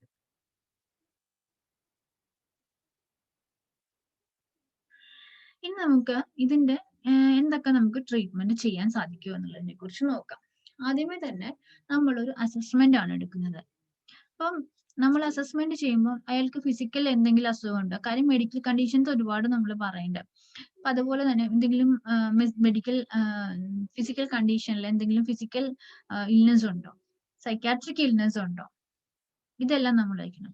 പിന്നെ ഇപ്പോൾ ട്രീറ്റ്മെന്റ് വന്നിട്ടുണ്ടെങ്കിൽ അയാൾ സ്വന്തം ഇഷ്ടത്തോടു കൂടി തന്നെയാണോ വന്നിരിക്കുന്നത്, ട്രീറ്റ്മെന്റ് എടുക്കണമെന്നുള്ള ഇഷ്ടത്തോടു കൂടിയിട്ടാണോ വന്നിരിക്കുന്നത്, എന്താണ് അയാളുടെ ട്രീറ്റ്മെന്റിനോട് അയാളുടെ ആറ്റിറ്റ്യൂഡ് എന്താണ്, എത്ര മോട്ടിവേറ്റഡ് ആണ് അയാൾ എന്ന് നോക്കണം. പിന്നെ അതേപോലെ തന്നെ അയാളുടെ സപ്പോർട്ട് സിസ്റ്റത്തെ കുറിച്ചിട്ട് ചിന്തിക്കണം. അയാളുടെ ഫ്രണ്ട്സ് എങ്ങനെയാണ്, അയാളുടെ സൊസൈറ്റി എങ്ങനെയാണ്, അയാളുടെ താമസിക്കുന്ന ഫാമിലി എന്താണുള്ളത്, ആരാണ് അവരെ ഏറ്റവും കൂടുതൽ സപ്പോർട്ട് ചെയ്യാനായിട്ടുള്ളത്, അങ്ങനെ ഒരു സപ്പോർട്ടിംഗ് സിസ്റ്റത്തിന്റെ ഉള്ളിൽ നിന്നിട്ടാണ് ഇത് വരുന്നത്. ഇനി അതേപോലെ തന്നെ assess for the personality characteristics, അതായത് ഇയാളുടെ പേഴ്സണാലിറ്റി ഏത് ടൈപ്പ് പേഴ്സണാലിറ്റി ആണ്, ഇൻട്രോവേർട്ട് ആണോ, എല്ലാം തുറന്നു പറയുന്ന സ്വഭാവമാണോ, അതെല്ലാം ഇങ്ങനെ ഒളിച്ചു വെക്കുന്നതാണോ, അല്ലെങ്കിൽ അയാൾ തന്നെ പ്രൊട്ടക്ട് ചെയ്ത് രീതിയിൽ സംസാരിക്കുന്നതാണോ, ഈ തരത്തിലുള്ള പേഴ്സണാലിറ്റിയാണ് അയാൾ. അതേപോലെ തന്നെ വീണ്ടും നോക്കേണ്ടത് എന്താണ്, assess for the present and past occupational and social functions, അയാളുടെ ജോലി കാര്യങ്ങളായിട്ട് എങ്ങനെയാണ്, ഇപ്പോഴത്തെ ജോലി എന്താണ്, ഇതിനു മുന്നേ മറ്റേതെങ്കിലും ജോലി ഉണ്ടായിട്ടുണ്ടായിരുന്നോ, അതെങ്ങനെ ഫ്രീക്വന്റ് ആയിട്ട് ജോലി ചേഞ്ച് ചെയ്തുകൊണ്ടിരിക്കുന്ന ഒരു സ്വഭാവം ഉണ്ടായിരുന്നോ, സൊസൈറ്റി ആയിട്ട് ഇത് എങ്ങനെയാണ്, എപ്പോഴും കുടിച്ചൊക്കെ കഴിഞ്ഞ് മറ്റുള്ളവരോട് വഴക്കുണ്ടാകുന്നതാണ്, അതല്ലെങ്കിൽ സൊസൈറ്റിയിൽ ഏറ്റവും എല്ലാവരോടും വേണ്ടപ്പെട്ടായിട്ട് നിൽക്കുന്ന ഒരു വ്യക്തിയാണോ, ഇങ്ങനെയുള്ള ഫുൾ ഡീറ്റെയിൽസും ഏതിലെടുക്കണം, ഈ ഒരു ആൽക്കഹോളിക് ആയിട്ടുള്ള ഒരാളുടെ ഹിസ്റ്ററി എടുക്കുമ്പോൾ ആ ഒരു അസസ്മെന്റിൽ നമ്മൾ കംപ്ലീറ്റ് ചെയ്യേണ്ടതാണ്. നെക്സ്റ്റ് വരുന്നത് ഡീടോക്സിഫിക്കേഷൻ ആണ്. ഡീടോക്സിഫിക്കേഷൻ എന്ന് പറയുന്നത് വലിയ സിംറ്റംസ് ഒന്നും കുഴപ്പമില്ലെങ്കിൽ ആ കൊണ്ടുവരുന്ന ഓൺ ദ സ്പോട്ടിൽ ആ ഡ്രഗ് യൂസ് ചെയ്യാനുള്ള ചാൻസ് കുറയ്ക്കുക എന്നുള്ളതാണ്. സ്റ്റോപ്പ് എന്ന് പറഞ്ഞിട്ടുണ്ടെങ്കിൽ പെട്ടെന്ന് തന്നെ സ്റ്റോപ്പ്, ഇമ്മീഡിയറ്റ് സ്റ്റോപ്പ് ആണ് ഇതിൽ പറഞ്ഞത്. ഡീടോക്സിഫിക്കേഷന്റെ ഫസ്റ്റ് സ്റ്റെപ്പ് എന്ന് പറഞ്ഞാൽ immediate stoppage of the drug, അതാണ്. കൂടുതൽ സിംറ്റംസ് ഒന്നും ഇല്ല എങ്കിൽ എന്നതാണ്. എന്ന് വെച്ചിട്ട് അവർക്ക് കൊടുക്കണം എന്നല്ല, എന്ത് തന്നെയാണെങ്കിലും അത് സ്റ്റോപ്പ് ചെയ്യുക എന്നുള്ളത് തന്നെയാണ് ഫസ്റ്റ് ഇത്. അവർക്ക് റെസ്റ്റ് ചെയ്യാനായിട്ട് അവരോട് പറയുക, ന്യൂട്രീഷണൽ പ്രോബ്ലംസ് ഉണ്ടാവും പറഞ്ഞു പഠിക്കേറ്റ് ആയിട്ടുള്ള ഭക്ഷണങ്ങൾ കൊടുക്കുക, മൾട്ടി വിറ്റാമിൻസ് കൊടുക്കുക. വിറ്റാമിൻസ് കൊടുക്കേണ്ട കാര്യം എന്താന്ന് വെച്ചിട്ടുണ്ടെങ്കിൽ തൈമിൻ ഡെഫിഷ്യൻസി അവർക്ക് ഉണ്ടാവുന്നതാണ്. അപ്പൊ അതുകൊണ്ട് തന്നെ തൈമിൻ, മൾട്ടി വിറ്റാമിൻസും അല്ലെങ്കിൽ തൈമിൻസും, എസ്പെഷ്യലി തൈമിൻ അവർക്ക് സപ്ലിമെന്റ് ആയിട്ട് കൊടുക്കുക. പിന്നെ വരുന്നത് എന്ന് വെച്ചിട്ടുണ്ടെങ്കിൽ അതേപോലെ തന്നെ വരുന്നതാണ് ഇവർക്ക് ഫ്ലൂയിഡ് ഇംബാലൻസ് ആയിരിക്കും. അതായത് ശരീരത്തിൽ വെള്ളത്തിന്റെ അളവ് വളരെ കുറവായിരിക്കും. അപ്പം ഇങ്ങനെയുള്ളവർക്ക് ഫസ്റ്റ് സ്റ്റാർട്ട് ചെയ്യുന്നത് ഫ്ലൂയിഡിന്റെ ആ ഒരു മാനേജ്മെന്റ് ആണ്. അവരോട് ധാരാളം വെള്ളം കുടിക്കാൻ പറയുക. അതേപോലെ തന്നെ അവർക്ക് എന്താ പറയാ, നമ്മള് ഇത് കൊടുക്കാറുണ്ട്, അതായത് ഡ്രിപ്പ് സ്റ്റാർട്ട് ചെയ്യാറുണ്ട്. ഡ്രിപ്പ് സ്റ്റാർട്ട് ചെയ്യുമ്പോഴേക്കും നമ്മൾ എപ്പോഴും കൊടുക്കുന്നത് NS അല്ലെങ്കിൽ DNS, അങ്ങനെയുള്ള സൊല്യൂഷൻസ് മാത്രമാണ് കൊടുക്കാറുള്ളത്. ഒരിക്കലും ഡെക്സ്ട്രോസ് അല്ലെങ്കിൽ കാർബോഹൈഡ്രേറ്റ് കണ്ടന്റ് അടങ്ങിയിരിക്കുന്ന ഇത് ഫ്ലൂയിഡ് മാനേജ്മെന്റിന് വേണ്ടി നമ്മൾ കൊടുക്കാറില്ല. ഫ്ലൂയിഡ് മാനേജ്മെന്റിന് കൊടുക്കാത്തതിന്റെ കാരണം എന്താന്ന് വെച്ചിട്ടുണ്ടെങ്കിൽ ഗ്ലൂക്കോസ് ലെവല് കൂട്ടി അവർക്ക് എന്താ പറയുക, ഗ്ലൂക്കോസിന്റെ ലെവല് കൂട്ടി അത് കോംപ്ലിക്കേഷൻസ്, അതായത് ആൽക്കഹോളിക് ഷീസേഴ്സ് ഉണ്ടാകാനുള്ള സാധ്യതയുണ്ട് കൂടുതലുള്ളതുകൊണ്ടിട്ട് നമ്മൾ അത് ചെയ്യുന്നില്ല. അപ്പം നമ്മൾ അതിൽ അത് പ്രത്യേകം ശ്രദ്ധിക്കണം. ഡെസ്ട്രോസ് അല്ലെങ്കിൽ കാർബോഹൈഡ്രേറ്റ് കണ്ടന്റ് ആയിട്ടുള്ള ഫ്ലൂയിഡ് നമ്മൾ കൊടുക്കരുത്. പിന്നെ നമ്മൾ പറഞ്ഞു ഈ ആൽക്കഹോൾ എന്ന് പറഞ്ഞു കഴിഞ്ഞാൽ ഒരു CNS ഡിപ്രസന്റ് ആണ്. അപ്പൊ നമ്മൾക്ക് ഈ ആൽക്കഹോൾ എടുക്കുന്ന ഒരാൾക്ക് വിഡ്രോവൽ വന്ന് നമ്മൾ പെട്ടെന്ന് ഒരു ഡ്രഗ് യൂസ് ചെയ്ത് വരുമ്പോഴത്തേക്കും ആ വിഡ്രോവൽ സിംറ്റംസ് കാണിക്കാനുള്ള സാധ്യത വളരെ കൂടുതലാണ്. അപ്പം ആ ആൽക്കഹോളിന്റെ സെയിം എഫക്റ്റ് ഉള്ള മറ്റൊരു ഡ്രഗ് ആണ് നമ്മൾ കൊടുക്കേണ്ടത്. അപ്പം ആ ഒരു സെയിം എഫക്റ്റ് ഉള്ള ഡ്രഗ് എന്ന് പറഞ്ഞിട്ടുണ്ടെങ്കിൽ ബാർബിറ്റുറേറ്റ്, ആൽക്കഹോളോ അല്ലെങ്കിൽ ബാർബിറ്റുറേറ്റ്, എല്ലാത്തിനും തന്നെ നമ്മൾ കൊടുക്കേണ്ടത് ബെൻസോഡൈസപ്പിൻ ഗ്രൂപ്പിൽ വരുന്ന ഡ്രഗ് ആണ് കൊടുക്കേണ്ടത്. ഒരു ആന്റി ഡിപ്രസന്റ് ആണ് നമ്മൾ കൊടുക്കുന്നത് ബെൻസോഡൈസപ്പിൻ. അതിന്റെ ക്ലാസിഫിക്കേഷനിൽ നമുക്ക് കൊടുക്കാൻ പറ്റുന്ന ഡയസപ്പാം കൊടുക്കാം. അതിന്റെ ക്ലാസിഫിക്കേഷനിൽ വരുന്നത് തന്നെയാണ്, ഒരു എക്സാമ്പിൾ ആണത്. അങ്ങനെയുള്ള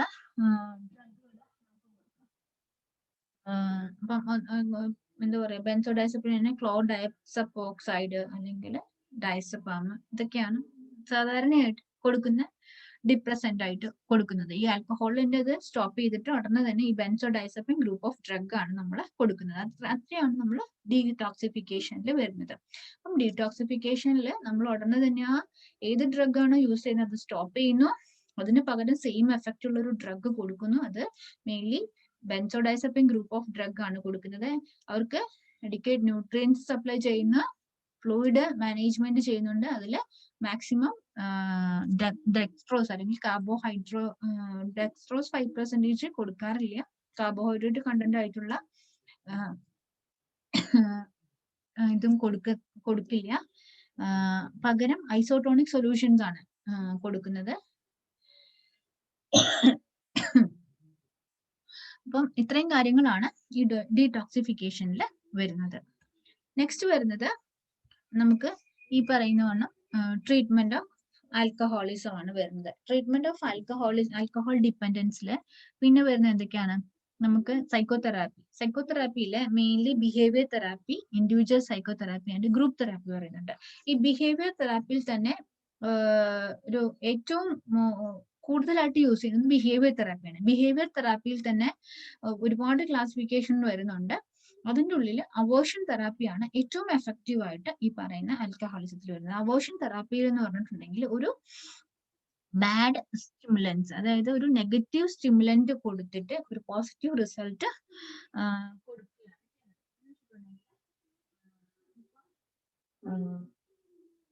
ഒരു പേഷ്യന്റിന്റെ ആൽക്കഹോൾ കൊടുക്കുകയാണ്, അതിൻ്റെ ഉള്ളിൽ ഒരു സ്റ്റിമുലന്റ്, അതായത് ഇപ്പം വോമിറ്റ് ചെയ്യാൻ വേണ്ടിയിട്ട് ഒപ്പോമോർഫിൻ എന്ന് പറയുന്നുണ്ട്. ഒപ്പോമോർഫിൻ കൊടുത്തിട്ട് അതിൻ്റെ ഉള്ളിൽ കലക്കിയിട്ട് അയാൾക്ക് കൊടുക്കുന്നുണ്ട്. അപ്പൊ കൊടുത്തു കഴിയുമ്പോഴേക്കും എന്താ ഉണ്ടാകുന്നത്? അയാൾ വോമിറ്റ് ആകുന്നുണ്ട്. അതൊരു പെയിൻഫുൾ ആയിട്ടുള്ള ഒരു കാര്യമാണ് അത്, അല്ലെ? പെയിൻഫുൾ എഫക്റ്റ് ഉണ്ടാക്കിയിട്ട് നമുക്ക് അതിനൊരു പോസിറ്റീവ് റിസൾട്ട് കൊടുക്കുകയാണ്.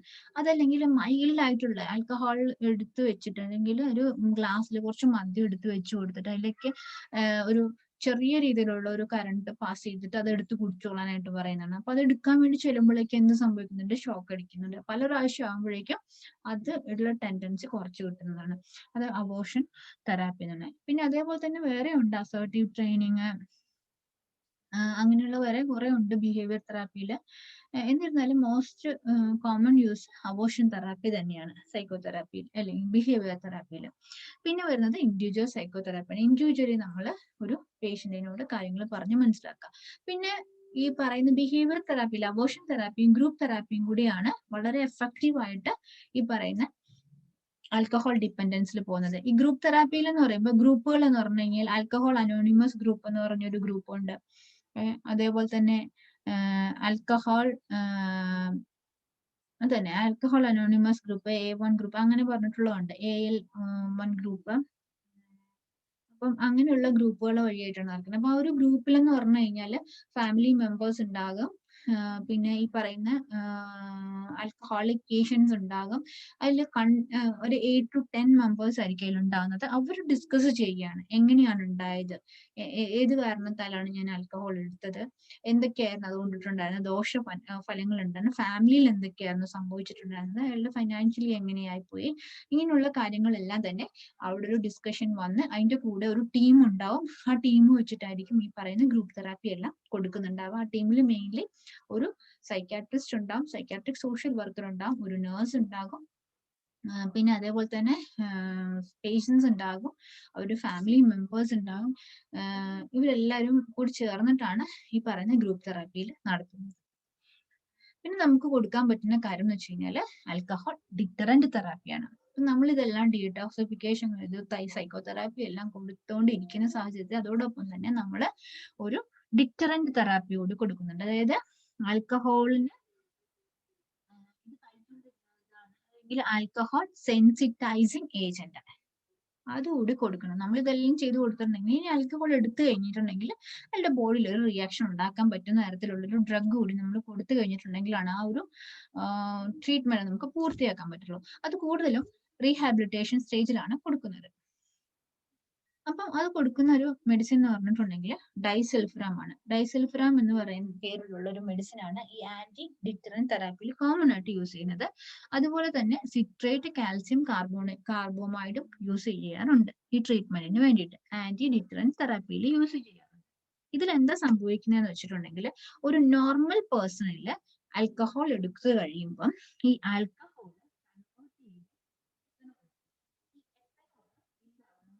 അസറ്റാൽഡിഹൈഡ് ആയിട്ട് കൺവേർട്ട് ചെയ്യുന്നുണ്ട്. ഏതിൽ വെച്ചിട്ട്? അസറ്റേറ്റ് ആണ് കൺവേർട്ടഡ് ചെയ്തിട്ട് അസറ്റേറ്റ് ആകുന്നുണ്ട്. ഈ അസറ്റേറ്റ് വേറെ ഇതിലേക്ക് കൺവേർട്ട് ആവുന്നുണ്ട്, CO2 വാട്ടറായിട്ട് മാറുന്നുണ്ട്. അത് ലിവറിൽ വെച്ചിട്ടാണ് ഇതിന്റെ എല്ലാ ഡീടോക്സിഫിക്കേഷൻസും നടക്കുന്നത്. പക്ഷേ ഒരാൾക്ക് ഈ പറയുന്ന ഡൈസൾഫിറാമോ കൊടുക്കുകയാണെങ്കിൽ, അല്ലെങ്കിൽ സിട്രേറ്റ് കാൽസ്യം കാർബോമൈഡ് കൊടുക്കുകയാണെങ്കിൽ അവിടെ എന്താ സംഭവിക്കുന്നതെന്ന് വെച്ചിട്ടുണ്ടെങ്കിൽ, ഈ പറയുന്ന ആൽക്കഹോളും എത്തനോളും തമ്മിലുള്ള റിയാക്ഷൻ നടക്കാതെ വരിക. ആൽക്കഹോൾ ആകുന്നുണ്ട്. ഈ അസറ്റാൽഡിഹൈഡിൽ നിന്നിട്ട് അസറ്റേറ്റ്, അതിനുള്ള ബാക്കി കൺവേർഷൻസ് നടക്കാതെ പോകുന്നുണ്ട്. ആ ഒരു അസറ്റാൽഡിഹൈഡ് ഡീഹൈഡ്രോക്സൈസ് വഴിയായിട്ടാണ് ഈ പറയുന്ന കൺവേർഷൻ നടക്കുന്നത്. ആ എൻസൈമിന്റെ സാന്നിധ്യത്തിൽ വെച്ചിട്ടാണ്. അപ്പൊ അതിനെ തന്നെ അങ്ങോട്ട് ബ്ലോക്ക് ചെയ്ത് വെക്കുകയാണ് ചെയ്യുന്നത്. ഏത്? ഈ ഡൈസൾഫ്രാം എടുത്ത പേഷ്യന്റില് ആൽക്കഹോൾ എടുക്കുകയാണെങ്കിൽ, ഡൈസൾഫ്രാം ട്രീറ്റ്മെന്റിൽ പോയിക്കൊണ്ടിരിക്കുന്ന അല്ലെങ്കിൽ ആന്റി ഡിറ്ററന്റ് തെറാപ്പിയിൽ ഏജന്റ് കഴിച്ചുകൊണ്ടിരിക്കുന്ന ഒരാൾ ആൽക്കഹോൾ എടുക്കുകയാണെങ്കിൽ അവിടെ അസറ്റാൽഡിഹൈഡ് അസറ്റേറ്റിലേക്കായിട്ട് മാറുകയില്ല. അപ്പൊ അവിടെ എന്ത് സംഭവിക്കും? അവിടെ ഈ പറയുന്ന ഇത് ആൽക്കഹോളും തമ്മിലായിട്ടാണ് നോക്കുക. അത് അസറ്റാൽഡിഹൈഡ് ഫോർമേഷനിലേക്ക് അത് മാറ്റം വരുന്നില്ല. അപ്പം അതിന്റെ എൻസൈംസിന് തന്നെ ഒരു ഇത്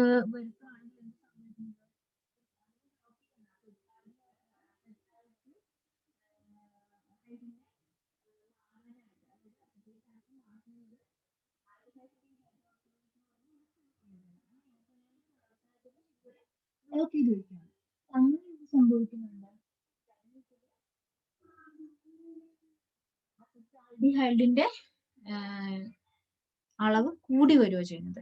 ഡൈസൾഫ്രാം നിൽക്കുന്ന പേഷ്യന്റ് ആൽക്കഹോൾ എടുത്തു കഴിയുമ്പോൾ അസറ്റാൽഡിഹൈഡിന്റെ, അതായത് ആൽക്കഹോളും എത്തനോളും കൂടി ചേർന്ന് വരുമ്പോഴാണ് അസറ്റാൽഡിഹൈഡ് ഉണ്ടാവുന്നത്. അസറ്റാൽഡിഹൈഡ് ഒരു എൻസൈമിന്റെ പ്രവർത്തനം, അതായത് എൻസൈമിന്റെ അസറ്റാൽഡിഹൈഡ് ഹൈഡ്രോക്സിലേസ് എന്ന് പറഞ്ഞ എൻസൈമിന്റെ വഴിയായിട്ടാണ് അത് കൺവേർട്ട് ആയിട്ട് അസറ്റേറ്റ് ആയിട്ട് മാറിപ്പോയി ലിവറിൽ ചെന്നതിന്റെ ബാക്കി കാര്യങ്ങളെല്ലാം നടക്കുന്നത്.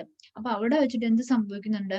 ഈ പറയുന്ന എൻസൈമിന്റെ പ്രവർത്തനത്തിനെ തന്നെ ബ്ലോക്ക് ചെയ്യുകയാണ്. അപ്പൊ ബ്ലോക്ക് ചെയ്ത് വരുമ്പോഴേക്കും എന്ത് സംഭവിക്കുന്നുണ്ട്? അസറ്റാൽഡിഹൈഡിന്റെ അളവ് ബ്ലഡിൽ കൂടി വരികയും അവിടെ ഒരു ആൽക്കഹോളും ഈ പറയുന്ന ഇതും തമ്മിൽ, ഡൈസൾഫ്രാം തമ്മിലുള്ളൊരു റിയാക്ഷൻ ഫോം ചെയ്യുകയും അത് വളരെ സിവിയർ ആയിട്ട്, അതായത് ഹെഡ് ഏക്ക്, വൊമിറ്റിങ് അങ്ങനെയൊക്കെ, പക്ഷെ ഒരുപാട് സിവിയർ ആയിട്ട് വരുമ്പോൾ ചിലപ്പം ഡെത്ത് വരെയും സംഭവിച്ചെന്നും വരാം.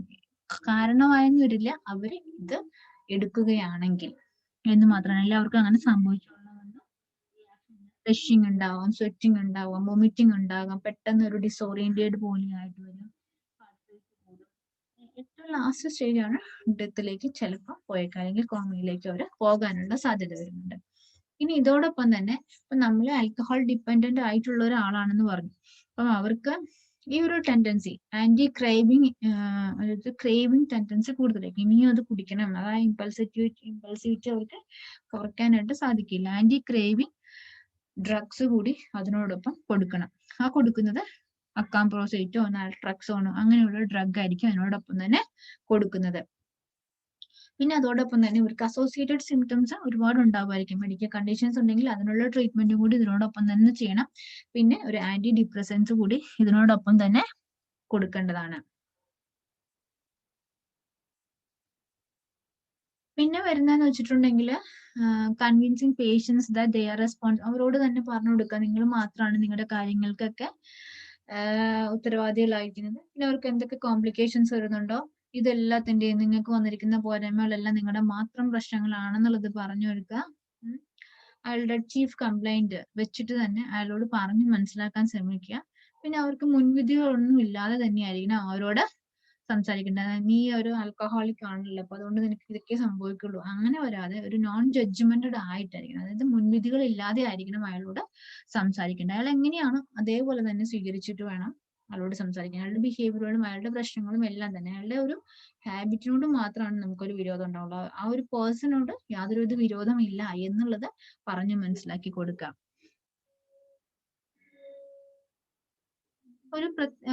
പിന്നെ അതേപോലെ തന്നെ ഫാമിലിയോട് പറഞ്ഞു കൊടുക്കുക എങ്ങനെ, അതായത് ഒരിക്കലും ഇയാള് ആൽക്കഹോൾ വഴിയായിട്ട് അല്ലെങ്കിൽ മദ്യപിച്ച് കൊണ്ടുവരുന്നുണ്ടാകുന്ന പ്രശ്നങ്ങൾ ഒരിക്കലും ഫാമിലി മെമ്പേഴ്സ് സപ്പോർട്ട് ചെയ്ത് കൊടുക്കരുത് എന്ന് പറയാം.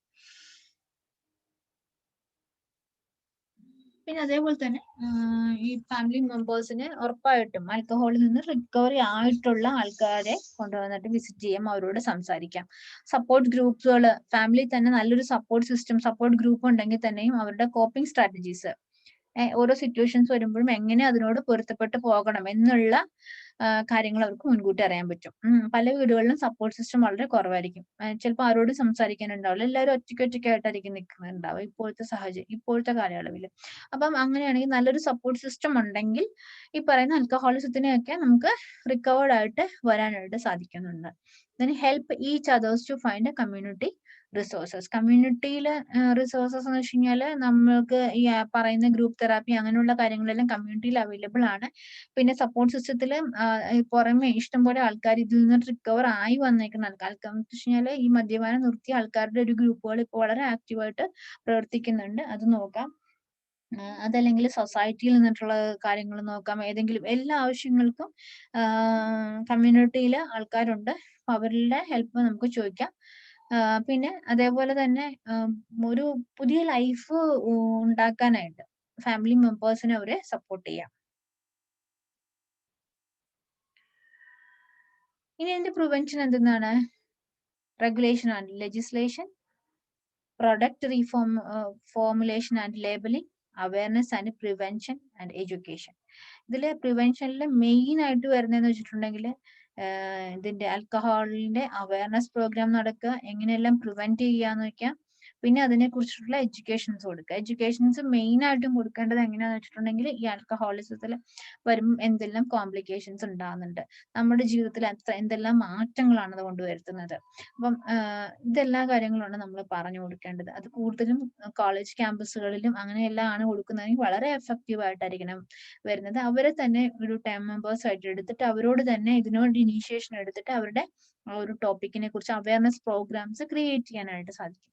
കാര്യം ഇപ്പോഴത്തെ യങ് അഡൾട്ട്സിനെയാണ് ഏറ്റവും കൂടുതലായിട്ട് നമുക്ക് ഇതിനെ പറ്റിയിട്ടുള്ള കാര്യങ്ങൾ പറഞ്ഞു മനസ്സിലാക്കി കൊടുക്കേണ്ടത്.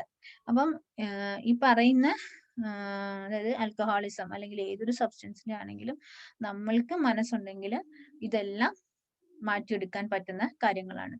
അപ്പം ഈ ഏത് രോഗമാണെങ്കിലും ഇതിനെല്ലാത്തിനും ഒരു അതായത് ആൽക്കഹോൾ ട്രീറ്റ്മെന്റ് എടുത്തു അതുകൊണ്ടിട്ട് ഒരിക്കലും ശരിയാകില്ല, അത് എടുക്കുന്നത് വെറുതെയാണ്, അങ്ങനെയെല്ലാം ചിന്തിക്കുന്നത് വെറുതെയാണ്. കാര്യം എന്ന് വെച്ചിട്ടുണ്ടെങ്കിൽ നമ്മുടെ സോഷ്യൽ സപ്പോർട്ട്, ഫാമിലി സപ്പോർട്ട്, അതായത് നമ്മുടെ സപ്പോർട്ട് സിസ്റ്റം എപ്പോഴും വളരെ നല്ലതാണെങ്കിൽ ഉറപ്പായിട്ടും ഈ പറയുന്ന കാര്യങ്ങൾക്ക് എല്ലാത്തിനും സൊല്യൂഷൻസും ഉണ്ട്. ഒരിക്കലും റിക്കവർ ചെയ്യാൻ പറ്റില്ലാത്തൊരു അവസ്ഥയിലേക്ക് നമ്മൾ, അല്ലെങ്കിൽ റിക്കവർ ചെയ്യാൻ പറ്റില്ല എന്നൊരു തോന്നൽ വെച്ചിട്ട് ഒരു മുൻവിധിയോടുകൂടി നമ്മൾ ഇതിലേക്ക് പോകേണ്ട കാര്യമില്ല. അപ്പം ഈ ആൽക്കഹോളിസം അതുകൊണ്ടിട്ടുണ്ടാകുന്ന എഫക്റ്റ്, ഇങ്ങനെയുള്ള കാര്യത്തെ കുറിച്ചിട്ട് നമ്മൾ കൂടുതലായിട്ട് പറഞ്ഞു കൊടുക്കുകയാണ് വേണ്ടത്. ഇങ്ങനെയാണ് നമുക്ക് പ്രിവെന്റ് ചെയ്യാനായിട്ട് സാധിക്കുന്നത്. അപ്പം ഇത്രയും നേരം ആൽക്കഹോളിസം എന്താണെന്ന് പറഞ്ഞു, അതിന്റെ ക്ലാസിഫിക്കേഷൻസ് പറഞ്ഞു, ഏതൊക്കെ ടൈപ്പ് ഓഫ് എന്തൊക്കെയാണ് അതിന്റെ കാരണങ്ങൾ, ഏത് കാരണത്താലാണ് ഉണ്ടാകുന്നത് എന്നുള്ള കാര്യം പറഞ്ഞു. അപ്പം അതിൽ ഏതൊക്കെ ട്രീറ്റ്മെന്റ് ആണ് നമുക്ക് എടുക്കാൻ പറ്റുന്നത്, അതിന്റെ കോംപ്ലിക്കേഷൻസ് വളരെ വലിയൊരു ലിസ്റ്റ് തന്നെയാണ്. ഒരിക്കലും ഈ ആൽക്കഹോളിസം എന്ന് പറയുന്നത് ഒരു ചെറിയ പോർഷൻ അല്ല, വളരെ വാസ്റ്റ് ആയിട്ടുള്ള ഒരു സബ്ജക്റ്റ് ആണ്. അതിന്റെ ഒരു വളരെ കുറച്ചൊരു പോർഷൻസ് മാത്രമാണ്, കുറച്ചൊരു ഭാഗങ്ങൾ മാത്രമാണ് പറഞ്ഞിരിക്കുന്നത്.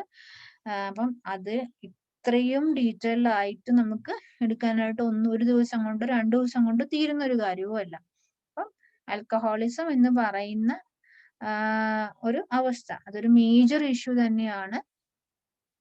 അപ്പം അത് എങ്ങനെ പ്രിവെന്റ് ചെയ്യാം, എങ്ങനെ അതിനെക്കുറിച്ച് അവയർനെസ് ചെയ്യാം, എങ്ങനെ അത് എഡ്യൂക്കേറ്റ് ചെയ്ത് കൊടുക്കാൻ പറ്റും എന്നതിനെ കുറിച്ചിട്ടാണ് നമ്മൾ ഏറ്റവും കൂടുതലായിട്ട് ചിന്തിക്കേണ്ട കാര്യം. ഓക്കെ, അപ്പൊ എല്ലാവർക്കും ഇത് മനസ്സിലായെന്ന് വിചാരിക്കുന്നു. Thank you.